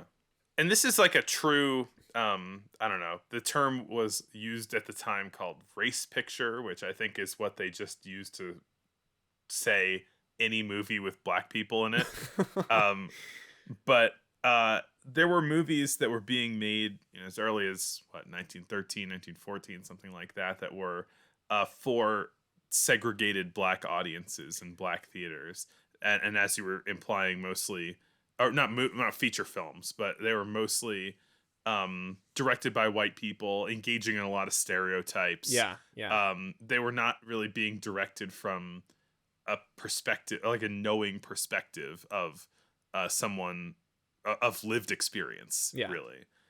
I think the distinction of the sort of movement in film of race films were movies by black filmmakers that were explicitly about sort of like the experience of living in America as a black person. Which this very much is. Yeah. This, you can consider this a response to Birth of a Nation. It goes over, it concerns a similar period of time, at least in a flashback sequence that is in this movie, and it is depicting a kind of Klan lynching of a black family in a completely opposite and more correct light than the kind of heroic portrayal in Birth of a Nation. This movie is pretty upsetting, honestly. It's probably one of the more like harrowing, upsetting movies that we've watched on this show. Yeah. Like that scene in particular is like, it's shot in a very matter-of-fact way that it makes it all the more just kind of like horrifying to look at, because it kind of just feels like old footage of, crimes happening. Yeah. It's definitely a big shift from the sort of like very heightened reality of the German Expressionist movies, which are like going so deep into like, expressionism and sort of theatricality, like heightened realities. And this is like really going for realism. I feel like the point of this movie is to like impress upon people how real the sort of like racist violence is in the United States at the time it was made.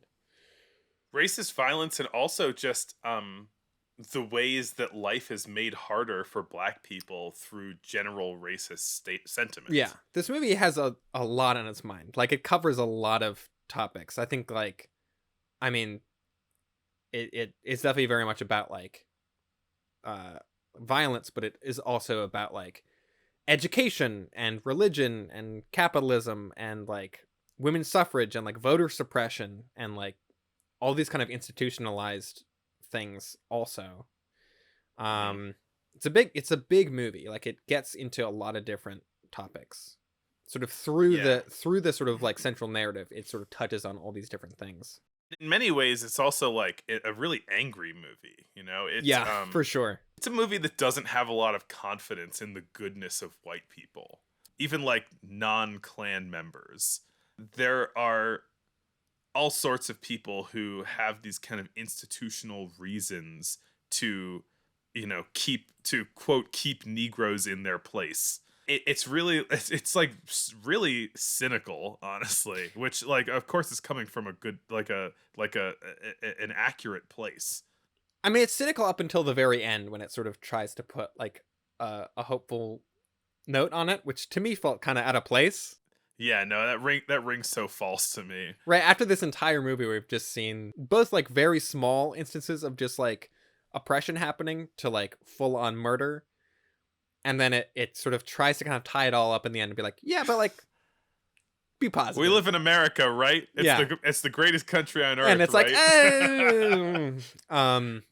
That, I mean, it's the only thing that I think really kind of doesn't really work about this movie is that I think tonally it doesn't really stick the landing, I guess, in Yeah. like it, and makes me wonder too if there was almost like pushback of like someone was like, this movie's too dark, you need to have like Right. a happy ending, or if it was just trying to then end on a positive note as opposed to just because it gets so dark, especially towards the end, that it almost feels like you need something to kind of pull you out of it a bit.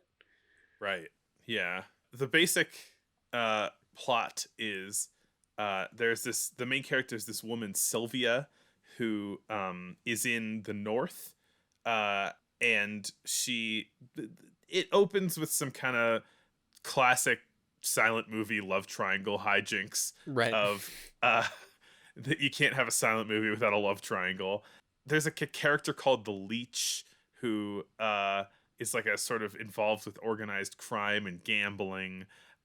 There's like her kind of like upstanding is he her fiance, I think? Yeah. And yeah. there are some kind of complex details that like relating to like her sister, or not her sister, Her cousin. her cousin, who is jealous of her, and so spreads these rumors that she is cheating on him. And he just storms out immediately, doesn't listen to a thing that she says, and then he's just basically gone from the movie. Well, he But, also like, tries to strangle her to death, which is Yeah. a reaction to have, I suppose. this movie, I think that like it received some criticism from black movie critics or people in like the NAACP and related, that kind of thing at the time, because though this movie, like, you know, is very much, it has a point of being like anti-racist and having white people be like the center of the villainy, it is not afraid of showing black people in a complex light, which honestly is good, I think.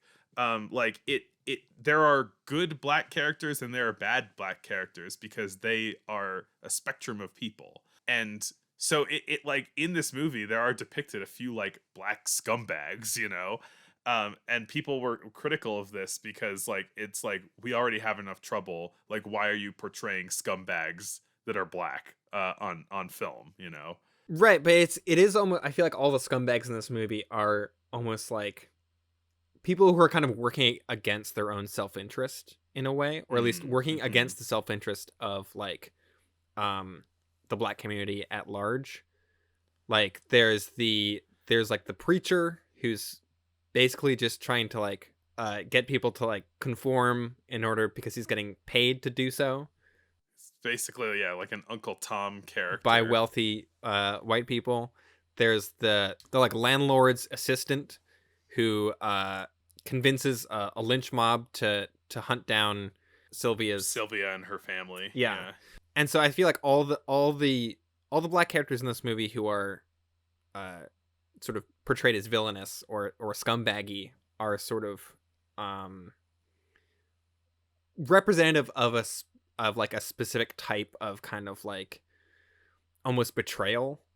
And I did find that to be a kind of like surprisingly nuanced thing. Like this movie isn't just trying to be like white people bad, black people good. Like it's really trying to get into, which it would have the right to do, right, especially at this time when it's like yikes. But it really goes out of its way to try to be very nuanced about like weird, like all the weird like racial dynamics in America in 1920 and earlier of like, and like people just trying to survive in a society that is not you know, doesn't treat them as full human beings. Yeah, the like plot machinations is very complicated, a little overly complicated. Yeah, and that's why I kind of feel like talking about the plot of this movie is almost like not the point, almost. Like, the plot exists to get to these different scenes that have, like, thematic weight. Sure. Yeah. Right? Like, the reason why, like, Sylvia has to, like, go to church and, like, talk to the people is, like, to show this preacher character and, like, how he's sort of corrupt. And, like, the broad strokes of it are, Sylvia is trying to raise money for a segregated school in the South because the government won't pay enough for education. And that's like the first half probably of the movie, because she eventually gets the money from a wealthy old white woman who's a philanthropist. She has to do a heroic act to even like get the attention of this white woman. Right. She has to get hit by a car in front of her to save someone. Yeah. Yeah. And then she still has her doubts about helping her. Yeah. And then sort of in the back half of the movie, we kind of learn more about Sylvia's backstory and how her family was lynched in the South, and how she's adopted, and how her own dad tries to assault her and then finds out that she's actually his daughter. It's a very upsetting third act of this movie. It gets very dark, much darker than like maybe anything we've watched. I don't know. There's nothing in this movie that we haven't seen portrayed on film at this point. But I also feel like this movie stacks so much of it on top of it. It's just like one scene of something really awful happening, like in a row towards the end. This like try hard D.W. Griffith darkness. It is like, it's felt. Right. It's melodramatic by contemporary standards, but it's definitely not nearly as melodramatic as a lot of the other like sort of serious minded movies that we've watched for the show. Mm-hmm. I think that the real like kind of central kind of emotional crux of this movie is that flashback, and it feels so like visceral, and it makes you think about how like, and because it's like tied to like the main character. This is set in contemporary times, Mm-hmm. and there's a main character who is remembering when she was a child and remembering her time in the South at that time, you know? And like, this is a movie about like not slavery exactly, but sort of like Reconstruction era, this like South, and like the slavery and the effects of it. And it's made in living memory of when people were slaves, right? Like, this movie was made, there were still people alive when this movie came out who were slaves, plenty of them, and you feel that weight of that history in this movie, especially when it does the flashback to the lynch mob in the South. You know, it's like grappling with like, you know, classic the South in the 1800s racism. It's grappling with like systemic racism of this underfunded school. You know, the way that preacher is introduced is that they're the philanthropist like asks for a second opinion. So when Sylvia almost gets hit by the car, she says like, "Oh, what's your deal?" And she says, "I'm trying to fund a school." And she says, "Good, like, you know, lucky. I'm a rich philanthropist. I'll give you like, what was it, $5,000 or $1,000?" I think she initially offers $5,000. Yeah. Right. And then the philanthropist goes and asks a second opinion from a like white Southern woman, a kind of young white Southern woman who thinks that like black people basically would not be able to be trusted with $5,000. So if you want to give it to a black person, give it to this preacher who I think she says the words, keeps Negroes in their place. Mm-hmm. And you see him delivering a sermon, which is another really complicated thing, where he is saying we black people need to stay in our place specifically because white people are sinners and we need to be pure. And if we're not going to be pure if we are like fighting for our equality, basically. But then after he gives his sermon, like, he has all these financial interests in doing this, and like his place in culture and everything like that. After the sermon, he has a part, a moment where he thinks about how he's gonna go to hell for selling out his race. Yeah. For the things that he's saying For his own kind of short-term gains. Yeah. Yeah. Which is, it's so many interesting dynamics going on in this movie. It doesn't get super in depth about any of these things, but it touches so much on like it feels very comprehensive, I guess, in the sense where it's trying to give you a pretty broad picture of just like the reality of living in America in 1920. You talked about how sort of like the effects of slavery were still very immediate in 1920. Oscar Michaud's dad was enslaved, was born into it, which is a wild thing that humanity has gone through. And so, yeah, it's like he had very firsthand knowledge of like Reconstruction era, like the immediate kind of lingering effects of that. And yeah, like you said, it feels, you can feel the anger from this movie. You can feel the kind of like, yeah, and similar to Birth of a Nation, but from another perspective, this movie was also banned in certain areas for fear of inciting riots, basically. Which, I don't know. Good on you, Oscar. I don't know. I 1 Week 1 Year endorses Oscar Michaud's anti-racism. Agreed. Hot take.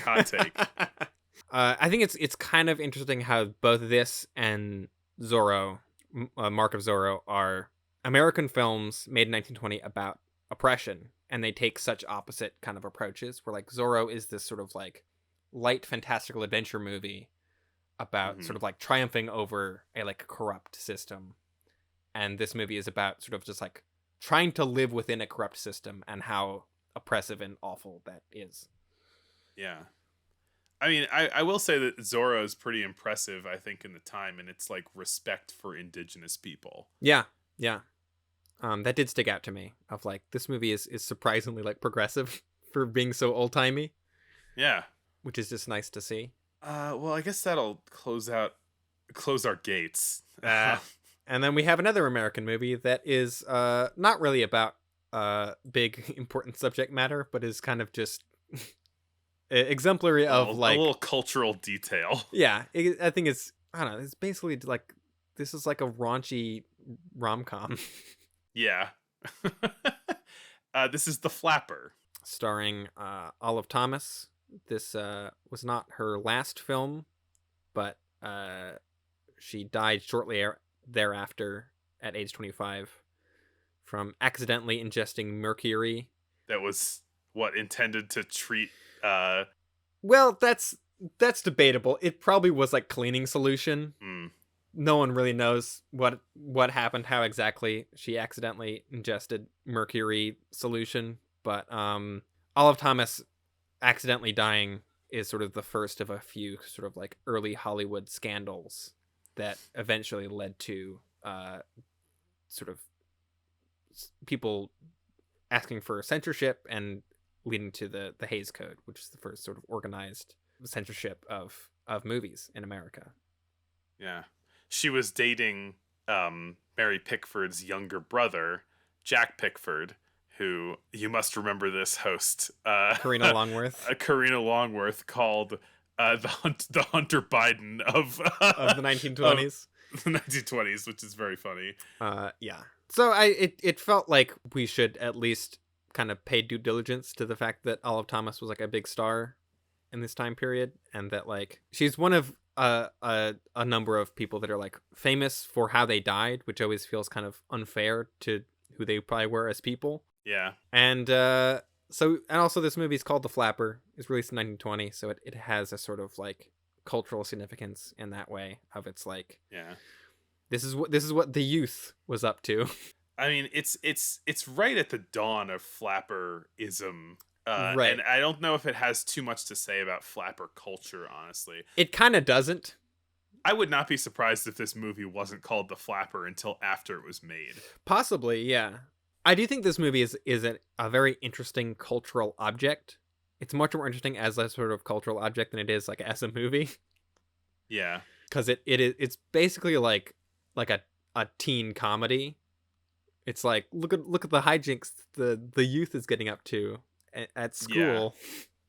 At Mrs. Paddle's school for young ladies. Oh man, there was another Mary Pickford movie that we watched that also had a very funny like women's boarding school name. Was it the Mary Pickford Yeah. movie, or was it a Well, so this has a lot Arbuckle of joint? similarities the with Daddy Longlegs. Yes. The Mary Pickford Yeah. movie. It involves a boarding like hijinks of a rowdy girl at a boarding school or an orphanage or whatever. It involves her falling for a much older guy, and there being a love triangle once again with someone who's more her age. Does that happen in Daddy Long? Yeah, It does, but it ends differently in Daddy Longlegs. And I think that Olive Thomas is playing a Pickfordian character Absolutely. in this movie. Yeah. It's this kind of spunky young woman who is being played by someone in their mid-20s. Yeah. Uh, Sort of yeah, I was gonna say Clifford style, but she's not playing like a 10-year-old. She's playing a teenager. right. And yeah, just getting into, I don't know, hijinks, whatever. And being kind of innocent, but a little edgy, and falling in love and all that kind of stuff. Well, because Mary Pickford she plays like an act like a young child in Daddy Longlegs for the first bit where she like first goes to school. And I think even in that, it has a bit of a like Pen 15 vibe where it's like most of the other actors are like little kids, and then it's just Mary Pickford like walking around and like she's youthful, like, but she's with a not bow a in her hair. child. Yeah, but yeah. This is like it's part of a sort of subgenre, I think, of silent film, which is the like young women behaving badly movies. Like it reminded me a lot of Daddy Longlegs for sure, but also kind of reminded me of like the Ernst Lubitsch movies that we watched. Yeah. And I feel like Olive Thomas's performance reminded me, I think visually she looks kind of similar to Mary Pickford in sort of like how she's styled. But I think her performance also did remind me of Ossie Oswalda in the Lubitsch movies that we watched. Like she does a lot with sort of like barely controlled glee in a lot of scenes. Yeah. And yeah, this movie isn't great, but it has its moments, I suppose. Yeah, I mean, honestly, this movie underscores to me the subtle formal advancements that we've seen in these other movies, because this feels like a movie from a couple of years ago. Right. Yeah. This movie feels old-fashioned compared to a lot of the other ones we watched this year. Yeah. It feels like it's made in a rougher way. It feels like it's like less well thought out than a lot of these other movies. And it's fine. It's fun. I'll say this about it: it's got some really good intertitles. Like it has something we've seen a few times is it has like paintings as intertitle. Like it has text on screen, but they're part of this sort of like paintings featuring different imagery that sort of relate to what the scene is. Yeah, which was also done in High and Dizzy. This one reuses a few paintings, but High and Dizzy, like every single title card was a new painting that was like suggesting metaphorically what was happening in that scene, which I think is brilliant. And I like the way it's used here too. There's also a lot of funny writing in the intertitles, which is something that I don't really associate with like silent comedies. I think of like the slapstick and the stunts and things like that. But this has a lot of just like very funny writing in like on-screen text. It's like the opening scene of the movie is in a town called Orange Springs, and it is described as, imagine a town where they didn't even have a saloon to close, referring to Prohibition. And there you have Orange Springs. Yeah.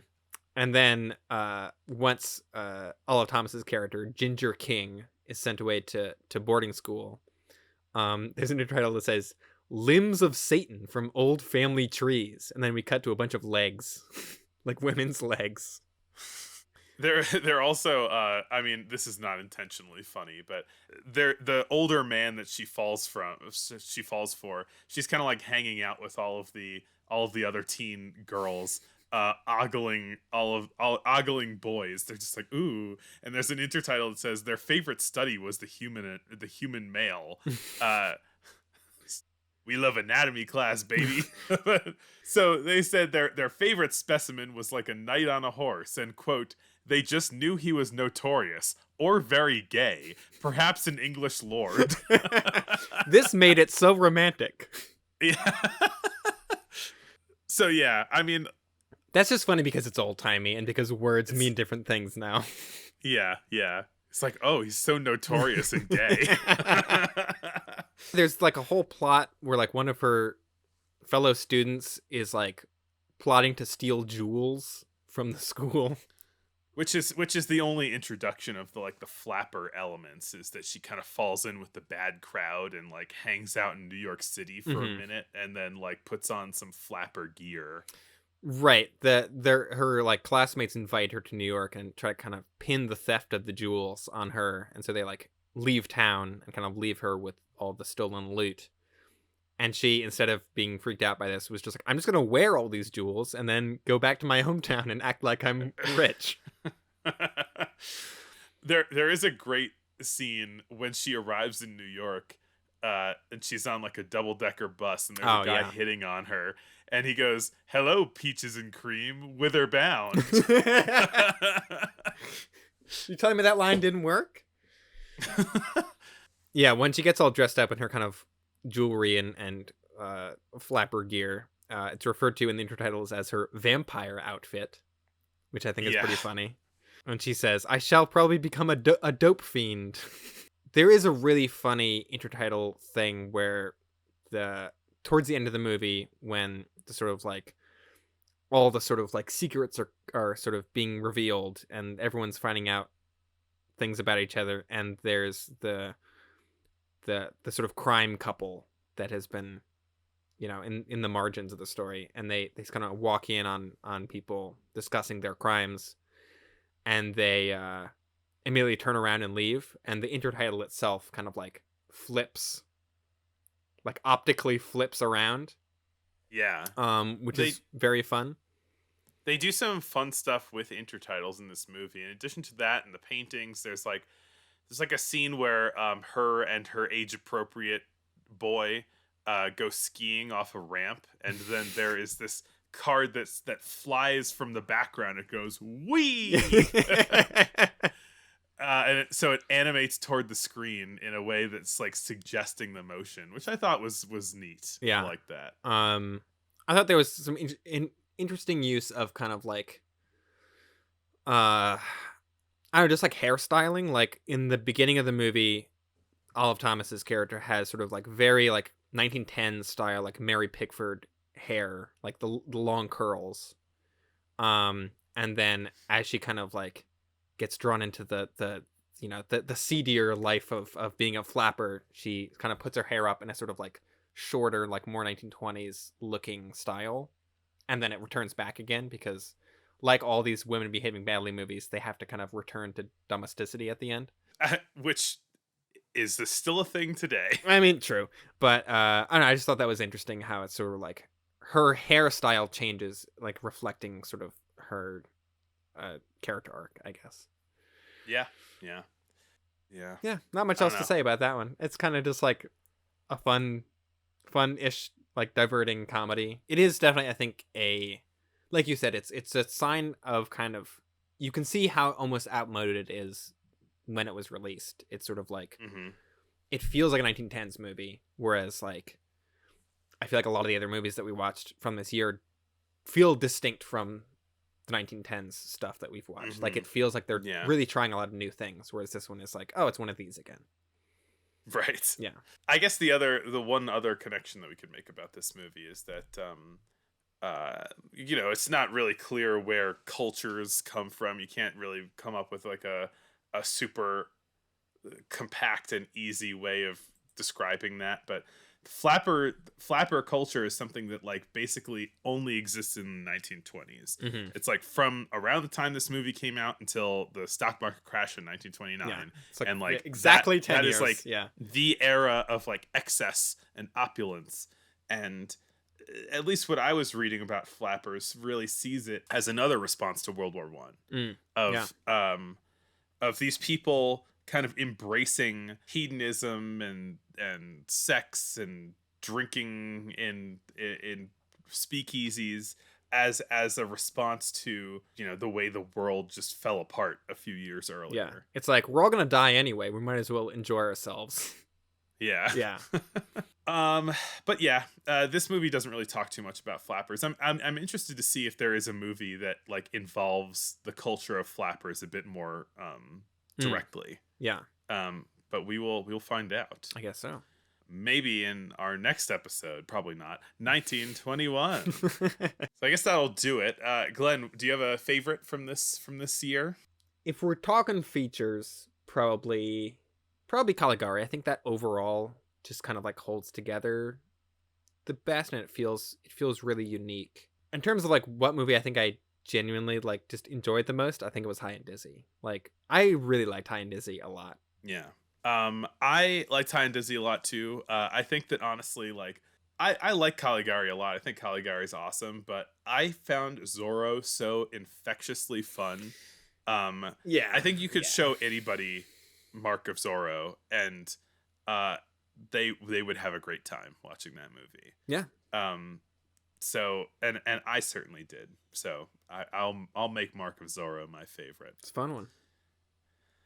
And I guess that'll about wrap it up for this year. Yeah. We're back to these sequential numbers. No more wrap up episode. No more vepisode. Now we're on to 1921 next year. We haven't fully hashed out the list, but we're gonna be doing the Kid. We're gonna be doing the Phantom Carriage. Gonna get some Murnau in there. Gotta get that Murnau in there. You'll see when it comes out in 2 weeks. This show called 1 Week, 1 Year. Now every 2 weeks. Now every 2 weeks. Give us lots of money if you want us to do it every week. There you go.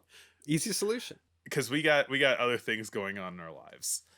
Anyway, that'll do it for this week. Thanks again for listening. If you're watching on YouTube, I'm glad you're getting to see what we're talking about on screen. That's always a plus.